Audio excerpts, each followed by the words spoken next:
Welcome students, I hope आप लोग खैरियत से होंगे। तो अब हम आज इस वीडियो में पढ़ेंगे चैप्टर नंबर 13, जिसका नाम है impact of digital disruption on business and accountancy. So ये वीडियो चार्टर्ड अकाउंटेंसी कैफ 3 के स्टूडेंट्स के लिए रिलेवेंट है, बट अगर कोई प्रोफेशनल इस वीडियो को देखना चाहता है और समझना चाहता है अबाउट डिजिटल डिसरप्शन तो वो भी देख सकता है।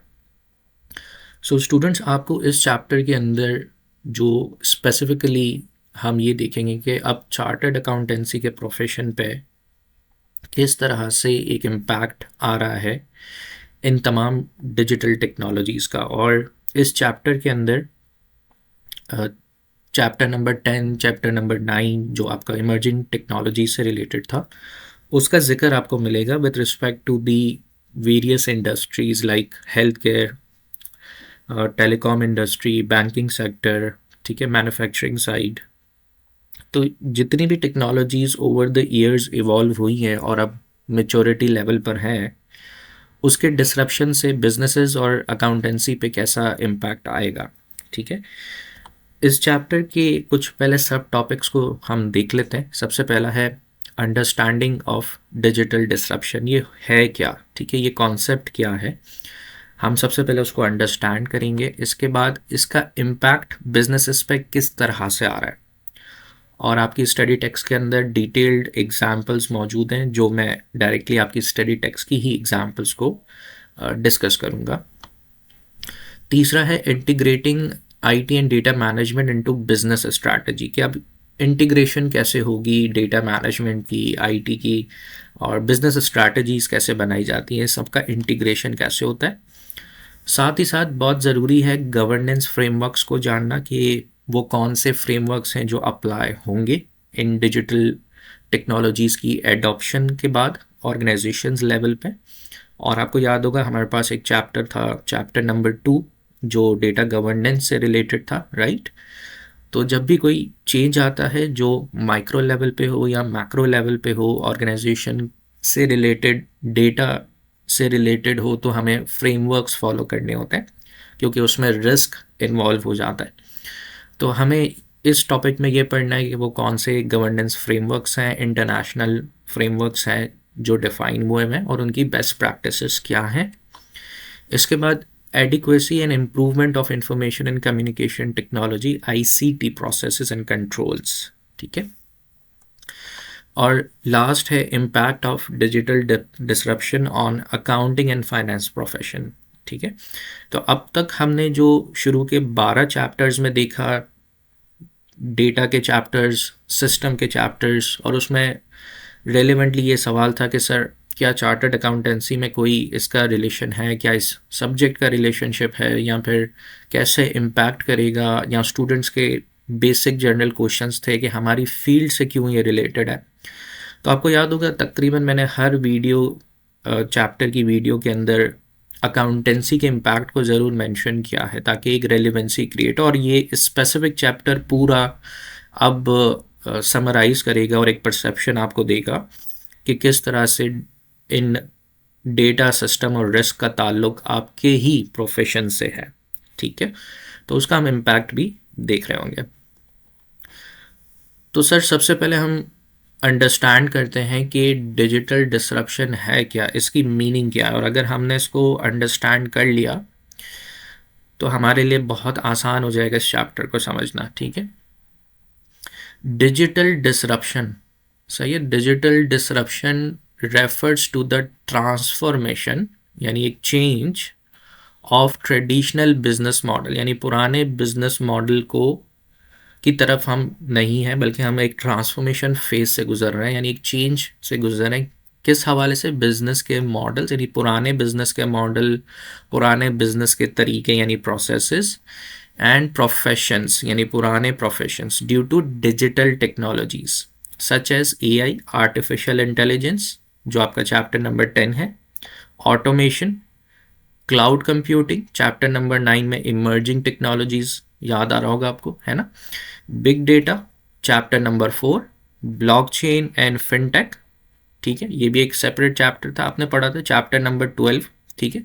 तो अब आपने ऑब्जर्व किया होगा कि जो पहले जितने चैप्टर्स हम 12 चैप्टर्स पढ़ के आ रहे हैं उनमें जो टेक्नोलॉजीज़ का जिक्र था, जिसमें AI, automation, cloud, big data, blockchain, fintech, और अभी हम नेक्स्ट चैप्टर्स भी जब पढ़ेंगे जिसमें साइबर सिक्योरिटी है, तो ये बेसिकली डिजिटल डिसरप्ट कर रही हैं डिफरेंट इंडस्ट्रीज़ को, चाहे वो हेल्थ केयर हो, चाहे वो मैन्युफैक्चरिंग हो, चाहे वो प्योरली फिनटेक हो का डोमेन हो, वो हेल्थ केयर सेक्टर हो, ठीक है। और किस हवाले से चेंज आ रहा है? So these technologies change how, कैसे बिजनेस अब नए तरीक़ों से ऑपरेट करेंगे, आपस में compete करेंगे और एक वैल्यू क्रिएट करेंगे। यानी अब एक्सपेंशन होगा vertically, horizontally, based on data and systems, ठीक है।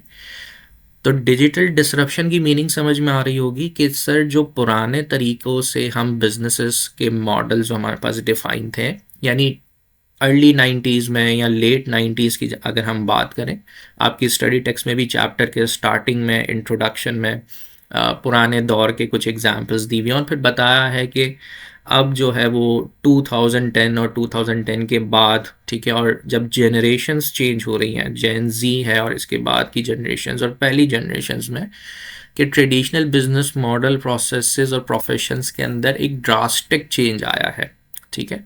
और मैं इसी चैप्टर के अंदर आपको प्रैक्टिकली ऑडिट फर्म्स की भी कुछ डॉक्यूमेंट्स दिखाऊंगा, कुछ वेबसाइट्स के रेफरेंसेस दूंगा, कि जिससे आपको अंदाज़ा होगा कि अब चार्टर्ड अकाउंटेंसी या बिजनेस और अकाउंटेंसी, फाइनेंस के प्रोफेशन में लोग इन टेक्नोलॉजीज़ को भी अडॉप्ट कर रहे हैं, सीख रहे हैं, समझ रहे हैं और अप्लाई कर रहे हैं।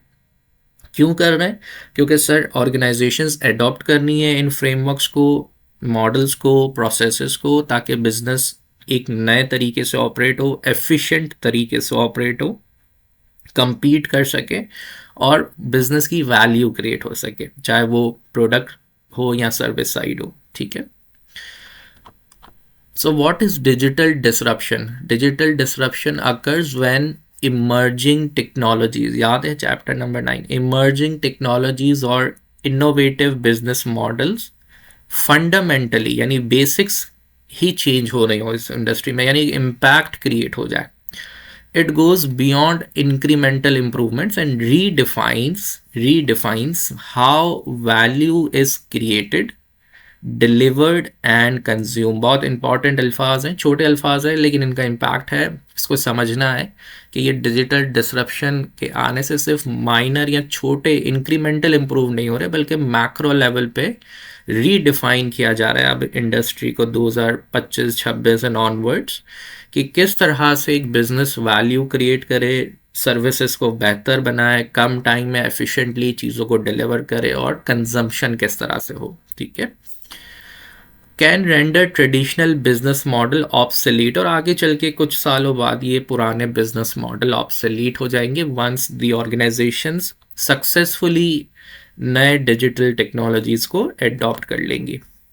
फॉर एग्जाम्पल, आपने नेटफ्लिक्स का नाम सुना होगा कि नेटफ्लिक्स ने जब आया तो उसने डिस्टरप्ट किया, यानी एक बड़ा चेंज लाया और किसको सब्सटीट्यूट कर दिया, जो हम सीडीज और डीवीडीज पे जो रेंटल बेसिस पे इंडस्ट्री थी। आपको याद होगा पुराने दौर में ये होता था, यानी कुछ 20-25 साल पहले चले जाओ या लेट 90s की बात कर ले हम, तो जब भी कोई मूवी आती थी तो हमारे एरियाज़ में कुछ शॉप्स होती थी जहाँ पर हम रेंटल बेसिस पे सीडीज़ या डीवीडीज़ या वीडियो कैसेट्स वगैरह परचेज़ करते थे और रेंट पे लाते थे, और फिर 24 घंटे बाद उसको रिटर्न करने उस फिज़िकल शॉप पे जाते थे।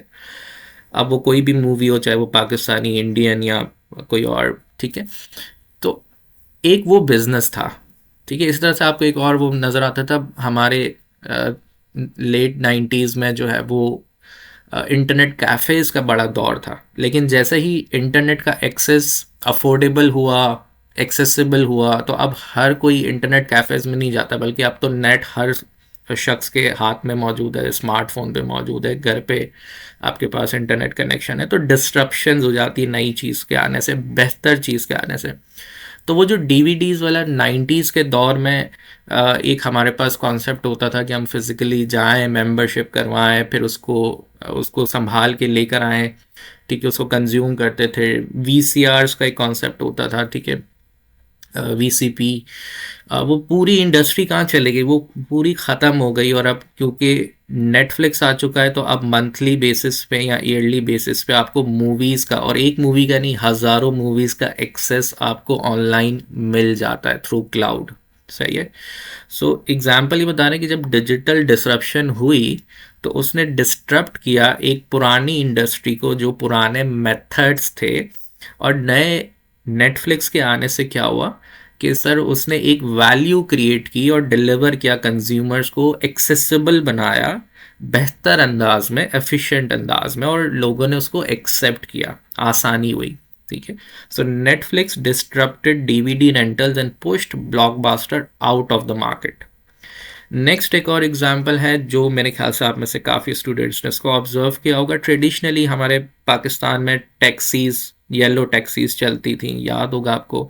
अभी भी बहुत कम आपको नज़र आती होंगी टैक्सीज, बट यूबर या करीम या डिफरेंट यांगो जो प्लेटफॉर्म्स हैं जो आपके मोबाइल एप्लीकेशन पे आप इंस्टॉल करते हैं, तो क्या हुआ, राइड शेयरिंग एप्लीकेशंस का कॉन्सेप्ट आया, एक डिजिटल डिसरप्शन हुई और उसने ट्रेडिशनल टैक्सी सर्विसेज को टफ टाइम दे दिया, है ना। अब क्या होता है, अब आपको कहीं जाना होता है पब्लिक कन्वेंस से, तो आप अपने सेल फोन पे यूबर या करीम या जो भी सर्विस अवेलेबल है टैक्सी सर्विस ऑनलाइन, उससे आप राइड बुक करवाते हो। वो ट्रांसपेरेंट मेथड है, आपको कोई बार्गेनिंग इतनी नहीं करनी पड़ती जो पहले होती थी। ठीक है। और आपको पूरा एक सिस्टम नज़र आता है, आपको फिर उसमें उस एप्लीकेशन में रिवॉर्ड्स मिलते हैं, फिर आप उस सुपर एप्लीकेशन को कहीं और उन पॉइंट्स को रिडीम करके कहीं और यूज़ कर सकते हो। पूरा एक नया कॉन्सेप्ट आया राइड शेयरिंग एप्लीकेशंस का, और आसानी हो गई, वैल्यू क्रिएट हुई बिजनेस के अंदर, लोग इसको कंज्यूम करने लगे, अच्छा डिलीवर किया सर्विस के मुताबिक। ठीक है। तो अगेन एक और एग्जांपल डिजिटल डिसरप्शन की क्या है, ट्रांसपोर्टेशन इंडस्ट्री के अंदर जब ये चीज़ इमर्ज हुई with the help of technology, तो हमने देखा कि एक आइडिया जो एग्जीक्यूट हुआ इन terms of ride sharing application, उसने ट्रेडिशनल टैक्सी सर्विसेज को डिस्टरप्ट करके रख दिया आउट ऑफ द मार्केट। सही है। की ड्राइवर्स कौन कौन से हैं डिजिटल डिसरप्शन के, जिसके बेसिस पे ये कॉन्सेप्ट है। सबसे पहले तो टेक्नोलॉजिकल एडवांसमेंट, जो अब हम 2026 और ऑनवर्ड्स बात कर रहे हैं, जिसमें हमें बहुत commonly artificial intelligence, blockchain, cloud computing और इंटरनेट ऑफ थिंग्स, आईओटी नज़र आता है। और ये इस वक्त इस दौर की 2025-2026 और इसके बाद आने वाले कुछ 20 साल, 25-30 साल तक ये टेक्नोलॉजीज़ बहुत ही बूम पर रहेंगी, बहुत सारी एडॉप्शन होंगी। हमारे पास बहुत सारे यूज़ केसेस ऑलरेडी मौजूद है, बट और बिल्टअप होंगे। तो आपने गौर किया होगा कि जैसे मैंने कहा था कि इस चैप्टर नंबर 13 के अंदर आपको प्रीवियस चैप्टर्स की रेलिवेंसी नज़र आएगी बहुत मर्तबा, और ये समझ में आएगा कि मैं जो सीए परस्यू कर रहा हूँ, या मैं अगर एक फाइनेंस प्रोफेशनल बनने जा रहा हूँ, या बिजनेस के ऊपर इन तमाम टेक्नोलॉजीज़ का क्या इम्पैक्ट है। तो हम अब इन चीज़ों को इग्नोर नहीं कर सकते, artificial intelligence, blockchain, cloud computing. और इसका मतलब ये है कि जब ये टेक्नोलॉजीज़ इमर्ज हो रही हैं, एक डिजिटल डिसरप्शन आ रहा है, तो फ्रेमवर्क्स भी बहुत सारे ऐसे होंगे जो रिवाइज होंगे, नए फ्रेमवर्क्स अडॉप्ट होंगे, या उनमें कुछ अमेंडमेंट्स होंगी। हमारे international financial reporting standards IFRS के अंदर बहुत ज़्यादा ड्रास्टिक चेंजेस आने वाले हैं, क्योंकि जब इंडस्ट्री एक नए प्लेटफॉर्म पे एक नए वैल्यू सिस्टम के साथ इंटीग्रेट करती है, तो फिर उस हिसाब से फ्रेमवर्क्स की और रिस्क मैनेजमेंट की स्ट्रैटेजीज भी बनाई जाती हैं। ठीक है। सो सबसे पहला जो की ड्राइवर था वो टेक्नोलॉजिकल एडवांसमेंट था, कि इंडस्ट्रीज मूव कर रही हैं इन इमर्जिंग टेक्नोलॉजीज़ की एडॉप्शन पे। एक्सप्लोजन ऑफ डेटा, जाहिर सी बात है, हमने इनिशियल चैप्टर्स में पढ़ा था कि डेटा की क्या अहमियत होती है, क्या इंपॉर्टेंस होती है। और डेटा आइदर या तो मिड साइज डेटा है, या इवन चैप्टर 4 का रेफरेंस दूँ तो बिग डेटा को हमने बड़ा डिटेल में पढ़ा था। और अब एग्जीक्यूटिव लेवल की और ऑपरेशनल लेवल की और मैनेजर्स की प्रेफरेंस सही होती है कि हम ट्रेडिशनल रिपोर्टिंग से हटके real time one click data driven analytics करें। ठीक है। तो अब हम ये कल्चर भी देख रहे हैं ऑर्गेनाइजेशंस में कि we want real time big data analytics on one click to be update automatically. ठीक है, तो बहुत सारी ऐसी इंडस्ट्रीज़ हैं जहाँ पर ये इसकी भी अडॉप्शन आ रही है। तो दूसरा की ड्राइवर हमने ये देखा एक्सप्लोजन ऑफ डेटा के हवाले से कि डेटा क्योंकि बढ़ता जा रहा है, इम्पॉर्टेंट होता जा रहा है, उसकी सिंक्रोनाइजेशन, उसकी मेंटेनेंस, उसकी एक्सेसिबिलिटी, और फिर क्विक एनालिटिक्स जो एक पूरा डोमेन है डेटा एनालिटिक्स का। अपने चैप्टर 3 का अगर मैं हवाला दूं तो इंट्रोडक्शन टू डेटा एनालिटिक्स में आपने देखा होगा कि डिफरेंट तरह की एनालिटिक्स डिफरेंट डोमेन्स के अंदर कैसे होती है और उसका क्या इम्पैक्ट होता है। So this is the again important की ड्राइवर ऑफ डिजिटल डिसरप्शन। तीसरा है चेंजिंग कंज्यूमर एक्सपेक्टेशंस। ठीक है, कंज्यूमर के पैटर्न्स और बिहेवियर्स को स्लोली एंड ग्रेजुअली चेंज करवाना, और वो जो एक्सपेक्ट करते हैं, ठीक है, फास्टर, यानी अब कंज्यूमर हमसे क्या कहता है, यानी वो एक ऑर्गेनाइजेशन से चाहे वो प्रोडक्ट डिलीवर कर रहे हो या सर्विस डिलीवर कर रहे हो, तो कंज्यूमर कहता है मुझे जल्दी मिले, पर्सनलाइज हो, जो मुझे चाहिए वैसा हो, मुझे जर्नलाइज नहीं चाहिए, पर्सनलाइज चाहिए, और ऑन डिमांड सर्विसेज मिले। ठीक है, अब मैं आपको एक छोटी सी एग्जांपल देता हूँ, इसको भी आप रिलेट कर सकते हैं। लेट्स से हम पिछली जनरेशन की बात करें या इससे पुरानी जनरेशन की बात करें, तो जब हमारे पास यूटिलिटी बिल्स आते थे तो हम क्या करते थे, हमारे पेरेंट्स या उनके पेरेंट्स जो है ना, वो बैंक्स में जाके एक इतनी बड़ी लाइन होती थी उसमें लगते थे, 1 से 1.5 घंटा वो खड़े रहते थे, उनकी बारी आती थी, फिर वो बैंक में अपना बिल पे करते थे, फिर वो वापस आते थे और वो कहते थे काश कुछ ऐसा हो कि ये चीज़ जल्दी हो जाए। लेकिन वो पुराना दौर था 90s का या 80s का, कि जहाँ पर लोगों को परेशानी थी, फास्टर नहीं था, पर्सनलाइज नहीं था, ऑन डिमांड नहीं था, तो आपको यूटिलिटी बिल पे करने के लिए भी वहाँ तक फिजिकली जाना पड़ता था और आपका टाइम वेस्ट होता था। बट डिजिटल डिसरप्शन के आने के बाद अब आप खुद इसको एविडेंट कर सकते हो कि आपके पास अगर एक बैंक अकाउंट है और आपके पास मोबाइल एप्लीकेशन है, तो आप दिन में नहीं बल्कि रात में भी, जब भी आपको याद है, रात को 11 बजे, रात को 2 बजे, या इवन सुबह में जब फिजिकल ब्रांच खुली भी नहीं है, तो आप मोबाइल एप्लीकेशन ऑन कर सकते हो इंटरनेट के एक्सेस से, और आप 1 क्लिक से 2 क्लिक से जो है वो अपना यूटिलिटी बिल पे कर सकते हो। तो क्या हुआ कि एक डिजिटल डिसरप्शन आया जो हमारे पेरेंट्स या उनके पेरेंट्स के ज़माने में नहीं था, लेकिन जैसे ही जनरेशन आगे बढ़ी, टाइम गुजरा, टेक्नोलॉजी आई, उसकी एडॉप्शन हुई और एक डिजिटल डिसरप्शन आया, तो अब हम ये देखते हैं कि बैंक्स में इतनी बड़ी लाइंस नहीं होती टू पे अ सर्टेन अमाउंट। लोग डिजिटली वेबसाइट के थ्रू, मोबाइल एप्लीकेशन के थ्रू फास्टर, पर्सनलाइज और ऑन डिमांड चीज़ों की ट्रांजैक्शन कर रहे हैं। ठीक है, तो ये एग्जांपल रिलेट करती थी डिजिटल डिसरप्शन से, आई होप आपको समझ में आई होगी। चौथा की ड्राइवर जो है वो डिजिटल डिसरप्शन का है रेगुलरिटी चेंजेस। सही है कि भाई जब डिजिटल डिसरप्शन आएगा तो हमें किसी ना किसी रूल्स के तहत, यानी कोई होगा जो सुपरवाइज करेगा, जो सुपरविजन होगी कि भाई प्रोसेस सही तो है, फ्रॉड तो नहीं हो रहा, कोई गड़बड़ तो नहीं हो रही है। तो अब हम digital compliance and reporting requirements, जाहिर है ऑर्गेनाइजेशंस को चाहिए होंगी, कुछ फ्रेमवर्क्स चाहिए होंगे। ठीक है, तो उस हवाले से भी बड़ा इम्पॉर्टेंट है। ग्लोबल कनेक्टिविटी, बहुत सारे, क्योंकि जब नंबर ऑफ़ यूज़र्स का वॉल्यूम बढ़ेगा, जब डेटा बढ़ेगा, तो अब हमें पुराने कनेक्शंस नहीं चाहिए, हमें फास्टर इंटरनेट चाहिए, 5G एंड इवन मोर। मज़ीद इंटरनेट की एक्सपेंशन, ठीक है, और इंटरनेट की एक्सपेंशन सिर्फ डिजिटली नहीं होती, इसका फिज़िकल आपको मालूम है कि लोकल एरिया नेटवर्क जो है वो वायर्स पूरी दुनिया के समंदर के अंदर जाल बिछा हुआ है। ठीक है, एक वो है, एक इसी तरह से सैटेलाइट के थ्रू इंटरनेट की एक्सपेंशन हो रही है। आपने देखा होगा, ऑब्जर्व किया होगा कि हर आइदर वीक में जो है वो यूएस या एलॉन मस्क और जो है वो इंडिया से या चाइना से जो है वो रॉकेट्स स्पेस में जाते हैं, वहाँ सैटेलाइट्स का पूरा एक नेटवर्क बिल्ट हो रहा है। ठीक है, क्यों हो रहा है? क्योंकि उन्हें मालूम है कि डिजिटल डिसरप्शन आने के मेच्योरिटी लेवल से पहले हमारे पास ये सारी चीज़ें कनेक्टिविटी होनी चाहिए। इस तरह से मोबाइल प्लेटफॉर्म्स का बढ़ना।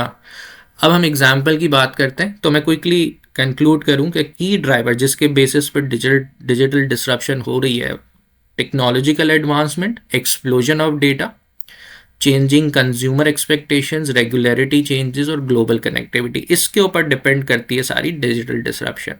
ये की पॉइंट्स समझाने का मकसद यह है कि अगर एग्ज़ाम में कोई सवाल आता है तो आपके पास कुछ अच्छे पॉइंट्स हो, कंसाइज पॉइंट्स हो, जिसको आप अच्छे से याद कर सकते हैं, आसानी से याद कर सकते हैं, ठीक है। एग्जाम्पल है AI chatbots handling customer queries 24/7। अब मैंने पिछले कुछ चैप्टर्स के अंदर आपको एक एग्जांपल दी थी कि बहुत सारी ऑर्गेनाइजेशन के पास है ना कॉल सेंटर होता है। अब अगर एक इंसान बैठा हुआ है, ठीक है, तो वो जाहिर सी बात है 8 घंटे की सर्विसेज देगा ना, सुबह 9 से शाम 5। फिर एक इवनिंग शिफ्ट चलती है 5 से रात 2 बजे या 3 बजे, और फिर एक और 3 शिफ्ट, तो 24 घंटे, 8-8 घंटे की 3 शिफ्ट चलाते हैं। बट क्या होता है, बहुत ज़्यादा कॉस्ट है, बहुत ज़्यादा एफर्ट है, 24/7 आपको चाहिए सर्विसेज, क्योंकि अगर किसी कस्टमर को कोई प्रॉब्लम हो गई वो कॉल सेंटर कॉल करता है। तो ये ट्रेडिशनल मेथड था, बट इस टेक्नोलॉजी के आने से, AI आर्टिफिशियल इंटेलिजेंस चैटबॉट्स के आने से क्या होता है, बहुत सारे मसले जो है वो बॉट्स ही हल कर देते हैं, क्योंकि उसके बैकएंड पे मशीन लर्निंग एल्गोरिथम में पूरा एक क्वेश्चनर होता है जो बहुत सारे सवालात और आइट्रेशन प्रोसेस से गुजरते हुए ऐसा लगता है कि सामने ह्यूमन ही बैठा है और वो क्यूरीज भी रिजॉल्व कर रहा होता है, ठीक है। इतना इतना एडवांस है। और AI चैटबॉट सैलरी नहीं लेगा, उसको नींद नहीं आएगी, ठीक है ना, वो आपको आप 10 मरतबा पूछोगे वो 10 मरतबा जवाब देगा। तो it's more efficient than human, ठीक है। पर्सनलाइज हो जाता है, फास्टर रिस्पॉन्स आता है, ठीक है। हाँ, उसकी एक मेंटेनेंस कॉस्ट ज़रूर है जो होती है, बट उसका इम्पैक्ट बड़ा है। तो AI के चैटबॉट्स के आने से कॉल सेंटर की भी डिसरप्शन हुई है definitely to handle the customer queries. तो हम एक इम्पैक्ट देख रहे हैं, सही है। इसी तरह से फिनटेक फर्म्स, फिनटेक को हमने बड़ा डिटेल में डिस्कस किया है पिछले चैप्टर में। फिनटेक की जो फर्म्स हैं using mobile apps to serve unbanked population. Unbank का मतलब क्या है?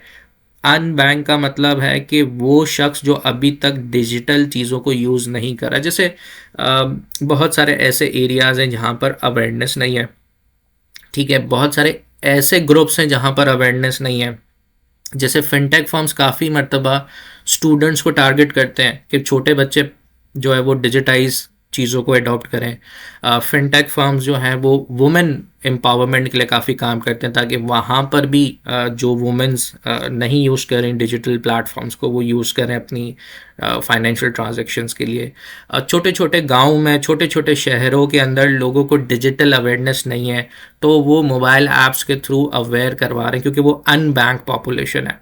तो हमारी जो 25 करोड़ की आबादी है पाकिस्तान की, उसमें सारे ही डिजिटल अवेयर नहीं है। बहुत सारा ऐसा चंक इस वक्त मौजूद है जो अनबैंक्ड है।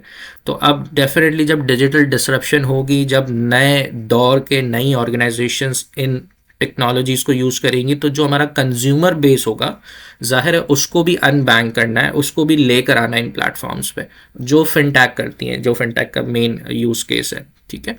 तो हम देख रहे हैं की ड्राइवर्स ऑफ डिजिटल डिसरप्शन, और हम एक अंडरस्टैंडिंग ले रहे हैं कि किस तरह से काम और प्रैक्टिसेस और वैल्यू जो है वो चेंज हो रही है वक्त के साथ साथ। अब इसका इम्पैक्ट कैसे आएगा, ठीक है ना, इस डिजिटल डिसरप्शन का बिजनेस मॉडल्स के ऊपर इम्पैक्ट क्या होगा, ठीक है। और आप देखें चैप्टर की हेडिंग भी वही है, impact of digital disruption on businesses and accountancy. तो अभी हम डिस्कस कर रहे हैं कि इसका जो इम्पैक्ट है वो बिजनेस मॉडल में कैसे होगा। सबसे पहला, shift from traditional models to digital platforms. पहले तो वो टारगेट होंगे जो बहुत ज़्यादा मैनुअली काम कर रहे हैं, हार्ड कॉपीज़ में काम कर रही हैं, वो ऑर्गेनाइजेशन जहाँ पर बहुत पुरानी प्रैक्टिसेस हैं 80s 90s के दौर की। ज़ाहिर है वो मूव करेंगे slowly and gradually with certain digital platform, जिसमें ई कॉमर्स, ऑनलाइन बैंकिंग वगैरह शामिल है। ये इम्पैक्ट आएगा। दूसरा इम्पैक्ट होगा increase focus on customer centric and data driven decision making, ठीक है। यानी यहाँ एनालिटिक्स की बात हुई है, तो क्विक एनालिटिक्स मिले, डेटा के बेसिस पे मिले, एक्यूरेट मिले, बिग डेटा की बेसिस पे मिले, और कस्टमर सेंट्रिक हो के कस्टमर को फ़ायदा क्या हो रहा है उसमें, ठीक है ना, कस्टमर की जो कंजम्पशन और उसके बिहेवियर के बेसिस पे और पर्सनलाइज बेसिस पे फोकस किया जाए। Adoption of real-time reporting and analytics, which is one of the very key area for chartered accountant as well. Chartered accountants आप अपना थोड़ा सा करियर परस्यू कर रहे हैं in learning like power B I, Tableau applications, Python, ठीक है ना, इस तरह की चीज़ें, ताकि वो रिपोर्टिंग एंड एनालिटिक्स को बिग डेटा के ऊपर रियल टाइम कॉन्फ़िगर कर सकें, अडॉप्ट कर सकें। Reduction in operational cost through automation, तो बहुत सारे ऐसे काम हैं जहाँ पर हमें लगता है कि लेबर की ज़रूरत नहीं है, या वो रिपीटेटिव काम है जो रोबोटिक प्रोसेस ऑटोमेशन आरबी के थ्रू हो सकते हैं। तो उसमें ज़ाहिर ऑर्गेनाइजेशन कहेंगे कि हम अपनी ऑपरेशनल कॉस्ट को रिड्यूस करेंगी। इवन अकाउंटेंट्स का भी ये होगा टारगेट कि भाई ऑपरेशनल कॉस्ट को कम से कम किया जाए और ऑटोमेशन जो है वो अप्लाई करवाई जाए। Emergence of new digital businesses, जिसमें fintech, digital wallets and software as a service, SaaS, cloud computing से रिलेटेड जो है वो बिजनेसेस शामिल है। Impact on accounting and finance function, अब हम ये देख रहे हैं कि डिजिटल डिसरप्शन का जो इम्पैक्ट है वो अकाउंटेंसी या फाइनेंस फंक्शंस पे कैसे आएगा, किस तरह से आएगा। So automation of routine accounting task, वो बहुत सारे टास्क जो रूटीन में रिपीटेटिव, जहाँ पर कोई इंसानी दिमाग का इस्तेमाल नहीं है, मतलब जैसे 2+2=4 होना है, तो वो जो 2+2=4 होगा उसके लिए मैं एम्प्लॉय हायर नहीं करूँगा या मैं कोई मैनुअल काम नहीं करवाऊँगा, मैं उसको डेफिनेटली अब के दौर में ऑटोमेट करूँगा। तो ऐसे सारे काम जैसे डेटा एंट्री हो गई, बुक कीपिंग हो गई, ठीक है ना, रिकन्सिलिएशन हो गई, अब ये तमाम चीज़ें पॉसिबल है थ्रू एआई कि चीज़ें ऑटोमेट भी हो जाती हैं और एक्यूरेसी भी इसमें इंक्रीज हो जाती है। ठीक है, अब मैं अगर डेटा एंट्री के लिए या बुक कीपिंग के लिए कोई शख्स को हायर करूँगा, पहले तो मैं ढूंढूंगा कि कौन बेस्ट पर्सन है, फिर मैं उसकी सैलरी डिसाइड करूं, फिर वो महीने में 22 दिन काम करेगा, 8 दिन छुट्टी लेगा, कभी वो बीमार होगा, कभी वो हॉलीडेज़ पे जाएगा। ठीक है, एक्यूरेसी उसकी इतनी नहीं होगी क्योंकि ह्यूमन है ना, मिस्टेक्स हो सकती हैं। तो मैंने कहा भाई अब जब डिजिटल डिसरप्शन हो रही है और एआई की मदद से, ठीक है, तो वहाँ पर वो जो मेरा एआई होगा ना, वो सिर्फ 8 घंटे काम नहीं करेगा, वो 24/7 काम कर सकता है, वो बिग डेटा के ऊपर काम कर सकता है, उसकी एफिशिएंसी और एक्यूरेसी ज़्यादा होगी एज़ कम्पेयर टू ह्यूमन। इसीलिए बहुत सारे ट्रेडिशनल काम, बहुत सारे ऐसे चार्टर्ड अकाउंटेंट्स हैं जिन्होंने क्वालिफाई किया था 80s में, 90s में या अर्ली 2000 में, तो उस वक्त फिर भी हम फ्रीलांसिंग में ढूंढते थे कि भाई कोई डेटा एंट्री का काम मिल जाए, कोई बुक कीपिंग का काम मिल जाए, कोई जूनियर अकाउंटेंसी लेवल के ऊपर मैं इस तरह के कैश फ्लोज बना लूं। बट अब हम एक एरा देख रहे हैं और अगले 3-4 साल में डेफिनेटली क्लाइंट्स की और दूसरी ऑर्गेनाइजेशंस की यही प्रेफरेंस होगी कि ये जो बेसिक टास्क होते थे जिसमें data entry, reconciliation and book keeping हो, वो एआई के थ्रू और दूसरी टेक्नोलॉजीज़ के थ्रू ऑटोमेट हो जाए। ठीक है, अब ये इंडस्ट्री या उस स्पेसिफिक ऑर्गेनाइजेशन की लीडरशिप की चॉइस होगी कि वो किस हद तक डिजिटल डिसरप्शन चाहता है। अगर वो ये समझता है कि मैं स्टिल मैनुअल जाऊंगा, बुक कीपिंग करूंगा, करवाऊं किसी शख्स से, ऑटोमेट ना करूं प्रोसेस को, डेटा एंट्रीज वगैरह सब कुछ और रिकन्सिलेशंस कोई ह्यूमन करे, तो फिर वो उसकी अपनी एक चॉइस है। ठीक है, बट हम इस चैप्टर में ये समझ रहे हैं कि डिजिटल डिसरप्शन के एडॉप्शन से कौन से ऐसे काम हैं जिनके ऊपर इम्पैक्ट आएगा। अब ऐसा नहीं है कि दुनिया में अगर हज़ारों इंडस्ट्रीज़ हैं तो सब ऑटोमेशन की तरफ जाएंगी, स्लोली एंड ग्रेजुअली तो जाना पड़ेगा, प्रैक्टिसेस तो चेंज होंगी। जैसे मैंने आपको एग्जांपल दी कि एक दौर था जब हमारे पास फ्लॉपी ड्राइव होती थी जिसमें हम छोटा सा डेटा रखते थे, फिर सीडीज आई, फिर डीवीडीज आई, अब क्लाउड आ गया है। ठीक है, तो इस तरह से कुछ ऐसी ऑर्गेनाइजेशंस होती हैं जो अर्ली मूवर्स होती हैं, ठीक है, जो पहले एडॉप्शन क्विकली करती हैं।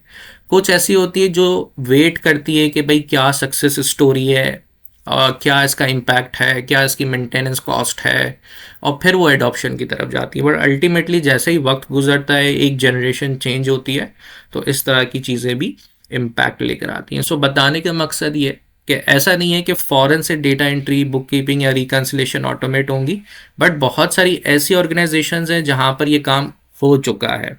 तो अब डेफिनेटली एक इम्पैक्ट है, यूज़ केस है हमारे पास जहाँ पर हम देख रहे हैं कि जूनियर लेवल का काम जो है वो ये ऑटोमेट कर सकती है टेक्नोलॉजी। सेकेंड पॉइंट है use of AI and analytics for forecasting, budgeting and fraud detection. ठीक है, तो अगेन काफ़ी ऐसी ऑर्गेनाइजेशंस हैं जो अभी भी साल के एंड में 2 से 3 महीने पूरा पूरा स्पेंड करती हैं long hours to have that expertise people in their teams to do forecasting and budgeting और fraud detection। but AI और analytics के आने से क्या हो रहा है, adoption हो रही है, एक impact आ रहा है accounting and finance functions के ऊपर। सही है, next हमारे पास है real time financial reporting instead of periodic reports, ठीक है, ये भी एक इम्पैक्ट है डिजिटल डिसरप्शन का। Increase reliance on ERP system and cloud based accounting software. Cloud based accounting software में आपने सुना होगा, one of the very famous, there are many there, but QuickBooks is one of the famous tool जो foreign countries के अंदर जो clients हैं वो स्मॉल मीडियम एंटरप्राइज जो है वो क्लाउड बेस्ड सॉफ्टवेयर अकाउंटिंग के यूज़ करते हैं, जिसमें quick books is one of the very famous. तो काफ़ी मरतबा फ्रीलांसिंग वेबसाइट्स पे भी स्टूडेंट्स अपने कैश फ्लोज उसी से ही अर्न करते हैं और अच्छा एक डोमेन है इसका, ठीक है। तो हम ये भी देख रहे हैं कि अकाउंटिंग एंड फाइनेंस फंक्शंस के अंदर सैस यानी क्लाउड बेस्ड अकाउंटिंग सॉफ्टवेयर की डिमांड बढ़ रही है। और इसके अलावा अगर कोई बड़ी ऑर्गेनाइजेशन है जिसका डेटा साइज भी ज़्यादा है तो वो ईआरपी सिस्टम्स को इंटीग्रेट कर रहे हैं, ठीक है, रादर देन मैनुअल। इम्प्रूव्ड क्या हो रहा है इससे? इम्प्रूवमेंट आ रही है एक्यूरेसी में, स्पीड में और एफिशिएंसी में फाइनेंशियल इंफॉर्मेशन के लिहाज से, ठीक है। Changing role of chartered accountants, अब डेफिनेटली चार्टर्ड अकाउंटेंट्स का जो रोल है वो चेंज होगा, ठीक है ना। So the role of accountants have evolve from record keepers to strategic advisers. अब आपको एक बात क्लैरिटी से समझ में आ रही होगी कि हमें सिर्फ 2+2 4 नहीं सीखना और IFRS नहीं सीखने, बल्कि एज एन स्ट्रैटेजिक एडवाइज़र काम करना होगा विद सर्टेन टेक्नोलॉजीज के साथ। यानी from manual accounting to interpretation and analysis, ठीक है। यानी एक स्किल हो एक अकाउंटेंट के पास कि नंबर तो आ जाएगा किसी फॉर्मूला को लगाने से, ठीक है, प्लस माइनस करने से, लेकिन उसकी इंटरप्रिटेशन, उसका बिजनेस के ऊपर इम्पैक्ट, उसकी एनालिसिस, फर्दर डिसीजन मेकिंग की एबिलिटी हो, सही है। काफ़ी हद तक अभी ये भी देखा जाता है कि इंटरप्रिटेशन और एनालिसिस भी ऑटोमेट हो रही हैं काफ़ी ऑर्गेनाइजेशंस के अंदर। From compliance focus to value creation and advisory roles के अंदर हमें नज़र आएंगे accountants. And greater involvement in, आपकी इन्वॉल्वमेंट कहाँ हो रही होगी? बिजनेस स्ट्रैटेजी के हवाले से, वहाँ पर ह्यूमन इन्वॉल्वमेंट चाहिए, मशीन नहीं। रिस्क मैनेजमेंट की स्ट्रैटेजीज़ के हवाले से, डेटा एनालिटिक्स को कुछ हद तक सिस्टम से करना, कुछ हद तक ऑटोमेट करना, और टेक्नोलॉजीज़ की गवर्नेंस एंड कंट्रोल्स के फ्रेमवर्क्स के हवाले से। ये सारे डोमेन्स हैं जहाँ पर रोल्स थोड़े से रीडिफाइन हो रहे हैं। New skills required for the accountant. देखें, जब डिजिटल डिसरप्शन आएगा या जो कि आ रहा है, तो अकाउंटेंट्स को क्या चीज़ें डेवलप करनी है? Digital literacy and IT awareness पे काम, data analytics and visualisation skills, जो आपके फाइनल लेवल पे CFAP 6 का एक सब्जेक्ट है, ऑडिट, अश्योरेंस एंड डेटा। वहाँ पर ICAP ने पावर BI, ठीक है ना, power automate, Python, Excel, advance Excel I guess, तो वो सारी चीज़ें रखी हैं उस एक एक्सक्लूडिंग कोर्स के अंदर जो CFAP 6 के स्टूडेंट्स अपेयर होने से पहले करते हैं, जिसमें वो पावर ऑटोमेट और बिजनेस इंटेलिजेंस को पढ़ते हैं, एनालिटिक्स को पढ़ते हैं, समझते हैं, ठीक है ना। तो अब तो ICAP ने उसको क्यों रखा है? क्योंकि पता है कि नई स्किल्स रिक्वायर्ड होंगी अकाउंटेंट्स के लिए, सही है। Understanding of AI, automation, blockchain and cloud system. अब अकाउंटेंट को समझना है कि ये सिस्टम कैसे काम करते हैं, इसीलिए तो आपके इस बुक के अंदर आपको अभी से ही चैप्टर 9 के अंदर इमर्जिंग टेक्नोलॉजीज समझाया, चैप्टर 4 में बिग डेटा समझाया, चैप्टर 10 में AI समझाया, ठीक है। तो ऐसा नहीं है कि ये काम नहीं आएंगे, बिल्कुल काम आएंगे। जैसे ही आप अपना कैफ कंप्लीट करेंगे, ऑडिट फॉर्म में जाएंगे, आप देखेंगे, इवन आप क्वालिफाई होने के बाद भी इंडस्ट्री के अंदर देखेंगे इन टेक्नोलॉजीज़ के इम्पैक्ट को। एक और बड़ा इंटरेस्टिंग और इन डिमांड एरिया है विच इज़ साइबर सिक्योरिटी, ठीक है ना। साइबर सिक्योरिटी के प्रोफेशनल्स प्लस थोड़ी सी अवेयरनेस अकाउंटेंट्स को risk management with in terms of emerging technologies होती है जो साइबर सिक्योरिटी का डोमेन कवर करता है। तो अगर कोई अकाउंटेंट प्लस साइबर सिक्योरिटी है तो वो भी एक अच्छा डोमेन है कि ऑडिट फॉर्म में उनको एक लेवरेज मिलता है। ज़्यादातर अकाउंटेंट्स अपना CA करने के बाद या तो AI की तरफ मूव करते हैं, या डेटा एनालिटिक्स की तरफ मूव करते हैं, या ब्लॉकचेन को अंडरस्टैंड करते हैं। एक चीज़ ये कि आप सारी चीज़ें नहीं सीख सकते, ठीक है ना, इतना आपके पास टाइम भी नहीं होगा, इतनी हमारी एज वर्किंग एज भी नहीं होती है। आपको CA के साथ साथ किसी एक या दो मज़ीद डोमेन्स के अंदर एक्सपर्टाइज होना पड़ता है ताकि आप इमर्जिंग टेक्नोलॉजीज़ को अच्छे से यूज़ कर सकें, सही है। तो लेट्स सपोज अगर आप किसी ऑर्गेनाइजेशन में एज अ चार्टर्ड अकाउंटेंट जाते हैं और साइबर सिक्योरिटी के साथ जाते हैं, तो आपके पास दो अच्छे रोल्स होंगे पैरेलल, ठीक है ना। इसी तरह से आप डेटा एनालिटिक्स या एआई या ब्लॉकचेन के कॉम्बिनेशन में एज एन अकाउंटेंट जाते हैं, तो आपके पास एक वैल्यू एडेड चीज़ होगी जो उस ऑर्गेनाइजेशन की रिक्वायरमेंट होगी, ठीक है। बट ऐसा नहीं होगा कि सारी चीज़ें जो है वो एक एक ही शख्स को पता होंगी, ऐसा कुछ नहीं होता, ठीक है ना। इतना टाइम भी नहीं होता चीज़ों को मेमोराइज करने का, प्रैक्टिस करने का, ठीक है ना। तो ऐसा होता है कि एक accountant with plus of blockchain और क्लाउड, या फिर एक accountant with AI and machine learning को डीप डाउन सीखता है, या फिर एक अकाउंटेंट साइबर सिक्योरिटी के कॉम्बिनेशन के साथ जाता है। इस तरह से होती हैं चीज़ें, ठीक है। सो बहरहाल अभी हम ये डिस्कस कर रहे हैं कि न्यू स्किल्स कौन सी हैं जहाँ पर अकाउंटेंट्स अपने करियर को मज़ीद इन्हांस करेंगे, उसके हवाले से बात हो रही है। Cyber security and IT risk management knowledge, professional judgement and ethical decision making की एबिलिटी होगी। अच्छा, अब रिस्क एंड चैलेंजेस क्या है ऑफ डिजिटल डिसरप्शन, ठीक है। डिस्पाइट बेनिफिट्स, हमने कहा कि भाई बेनिफिट्स तो हैं, वैल्यू क्रिएट करनी है, चेंज लाना है, पर्सनलाइज करना है, फास्ट चाहिए, ठीक है। बट इसके कुछ चैलेंजेस हैं। सबसे पहला जो चैलेंज, जैसे मैंने कहा, साइबर सिक्योरिटी, क्योंकि रिस्क है, हर चीज़ डिजिटाइज हो रही है, तो हैकर्स विल बी देयर, कोई डेटा ब्रीच ना हो जाए, मेरी गवर्नेंस पॉलिसीज़ वीक ना हो, फ्रेमवर्क सही से अप्लाई हो रहे हो। तो साइबर सिक्योरिटी के प्रोफेशनल्स का रोल और डेटा प्राइवेसी रिस्क के जो चैलेंजेस हैं वो होंगे, और इसको मिटिगेट करने के लिए ज़ाहिर हमें ये इन्हीं प्रोफेशनल्स की नीड होगी।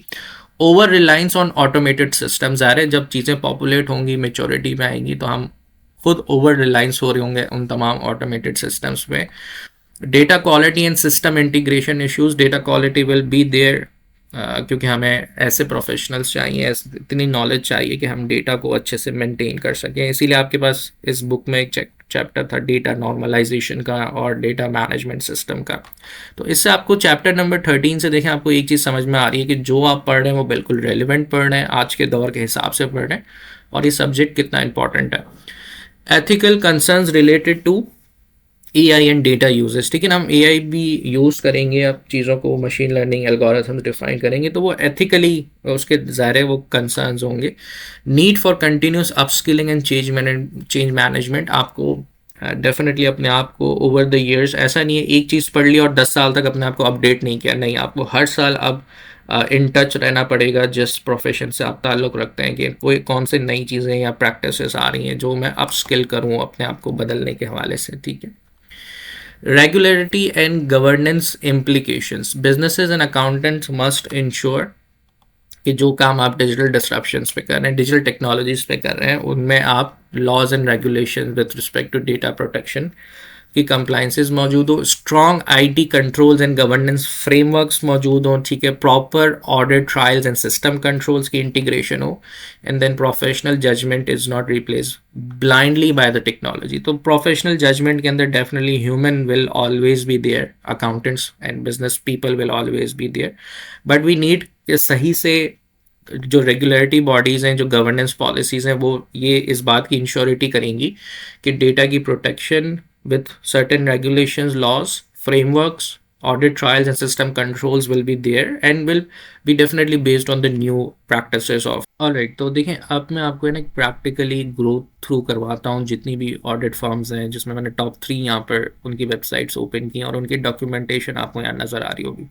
तो मैं चाहता हूँ कि मैं थोड़ा सा चैप्टर आपको प्रैक्टिकली भी डेमोस्ट्रेट करके बताऊँ कि देखें 2025 और 2026 जो अभी स्टार्ट हुआ है, इसमें आपकी ऑडिट फर्म्स जिसमें आप ज़ाहिर जाएंगे, आर्टिकलशिप करेंगे, या अगर आप इंडस्ट्री में भी जाते हैं तो ऑडिट फर्म्स भी देखें किस हद तक जो है वो काम कर रही हैं regarding the impact of digital disruption on businesses and accountancy के हवाले से। ये तो एक रिपोर्ट आपको स्क्रीन पर नज़र आ रही होगी KPMG की, जो 2024 global financial reporting and valuation conference जो हुई थी, ठीक है, उसके हवाले से इन्होंने देखें इस डॉक्यूमेंट में मेंशन किया navigating disruption in the digital and AI era, ठीक है।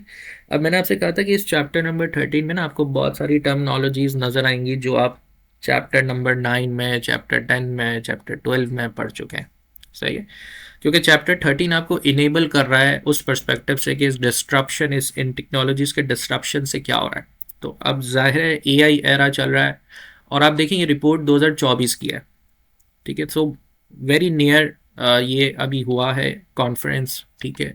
और क्या एजेंडा था इसका, मैं क्विकली गो थ्रू करवाऊंगा कि जी how to turn disruption into competitive advantage, पहले इस पे बात हुई है। Monetising investment in digital data and talent के हवाले से बात हो रही है। How enabling innovation and organisational agility to drive sustainable and profitable growth, है ना, एक अकाउंटेंट का यही टारगेट है ना। Proactively managing enterprise risk to maintain stakeholder trust. तो ये सारी बातें सर इस डॉक्यूमेंट में हुई है। हम इस पूरे डॉक्यूमेंट को नहीं अंडरस्टैंड करेंगे, but to give you an practical idea, जो मेरा एक एम होता है हर चैप्टर के अंदर कि मैं आपसे लेटेस्ट और प्रैक्टिकल चीज़ों के हवाले से बात करूं। तो आप देख सकते हैं इस ग्रिड के अंदर भी trends and insights from leading finance organisations के मैक्रो ट्रेंड्स के ऊपर कहाँ कहाँ इम्पैक्ट आ रहा है, एआई, एनालिटिक्स, ऑटोमेशन, इन्वेस्टमेंट के हवाले से, डिजिटल डिलीवरी मॉडल, टैलेंट जो लोगों के हवाले से बात हो रही है, डिजायर्ड आउटकम्स के हवाले से बात हो रही है। और बहुत अच्छे फैक्ट्स एंड फिगर्स यहाँ पर लिखे हुए रिगार्डिंग डेटा इंटेलिजेंस भी। अगर आप देखें, flexible self service dashboard with AI generated insights, है ना। तो यही जब आप फाइनल लेवल पे जा रहे होंगे वहाँ पर भी आप ऑडिट एश्योरेंस और डेटा में जो सी फैप से पहले एक कोर्स करेंगे, वहाँ पे भी आपको एआई डैशबोर्ड्स के हवाले से पता चलेगा। और यहाँ पर भी आपको प्रैक्टिकली नज़र आ रहा है कि कितना काम हो रहा है। So these are the professionals. Again एक और आपको ग्रिड नज़र आ रही है, enterprise across sectors are being disrupted. देखो लिखा हुआ है ना यहाँ पर डिस्ट्रप्टेड का वर्ड, सही है। So the rapid evolution and accelerated adoption of gen AI, generative AI, जिसके हमने बात की थी चैप्टर 10 में, है ना, is creating the perfect storm for transformative change. सही है। और देखो कहाँ कहाँ चेंज आएगा, साइबर सिक्योरिटी का भी डोमेन मौजूद है, मोनेटाइजिंग डेटा के हवाले से भी आपके स्टडी टेक्स्ट में भी बात हुई है, स्पीड ऑफ इनोवेशन, ठीक है। What's different with generative AI, एक पहले डिजिटल इनेबलमेंट है और फिर क्लासिकल एआई है जिसमें रोबोटिक प्रोसेस ऑटोमेशन, आरपीए जो आपने पढ़ा था चैप्टर नंबर 9 के अंदर, आई गेस इमर्जिंग टेक्नोलॉजीज का था, मशीन लर्निंग, ठीक है, एडवांस एनालिटिक्स एनएलपी, और फिर जनरेटिव एआई के आपने डिफरेंट मॉडल्स को अंडरस्टैंड किया था चैप्टर नंबर 10 में, जिसमें सीएनएन्स, वीएईज, ट्रांसफॉर्मर मॉडल्स, याद आ रहा है कुछ, ठीक है। So everything is being connected practically in the organisations, ठीक है। ऐसा नहीं है कि जो इस सब्जेक्ट में आई कैप ने चैप्टर्स ऐड किए वो लेंदी हैं, काफ़ी स्टूडेंट्स कहते हैं लेंदी हैं या हमारे किस काम के हैं, तो उसका जवाब आपको नज़र आ रहा है कि केपीएमजी ऑडिट फर्म ने भी प्रैक्टिकली इसके ऊपर सेशंस कराए, जो इंडस्ट्री के अंदर इस वक्त जो हो रहा है, ठीक है। और देखो किन किन काम के हवाले से हो रहा है, journal entries, reporting, reconciliation to detect the errors, complex matching, predictive planning, summarize insights, है ना, recommend actions, ये सारे काम जो है वो AI ऑटोमेट कर देगा। देखो कितनी सारी चीज़ें हैं जो ट्रेडिशनली हो सकता है इस वक्त भी मैनुअल हो रही हो, बट जैसे जैसे ये डिजिटल डिसरप्शन का एरा मिच्योर होगा, ये सारे काम आपको इन AI के हिसाब से जो भी रिपीटेटिव टास्क है रिपोर्टिंग के हवाले से या लॉजिक्स के हवाले से वो ऑटोमेट होते हुए नज़र आ रहे हैं, सही है। फिर है यहाँ पर generative AI disruption is creating new opportunities for finance leaders to unlock the value, ठीक है ना, improve productivity, increase profitability, enhance quality and experience, accelerate the growth across functions। कौन कौन से functions है, सिर्फ फाइनेंस नहीं है, और भी बहुत सारे functions देखिए यहाँ लिखे हुए जहाँ पर चेंज आ रहा होगा, सही है।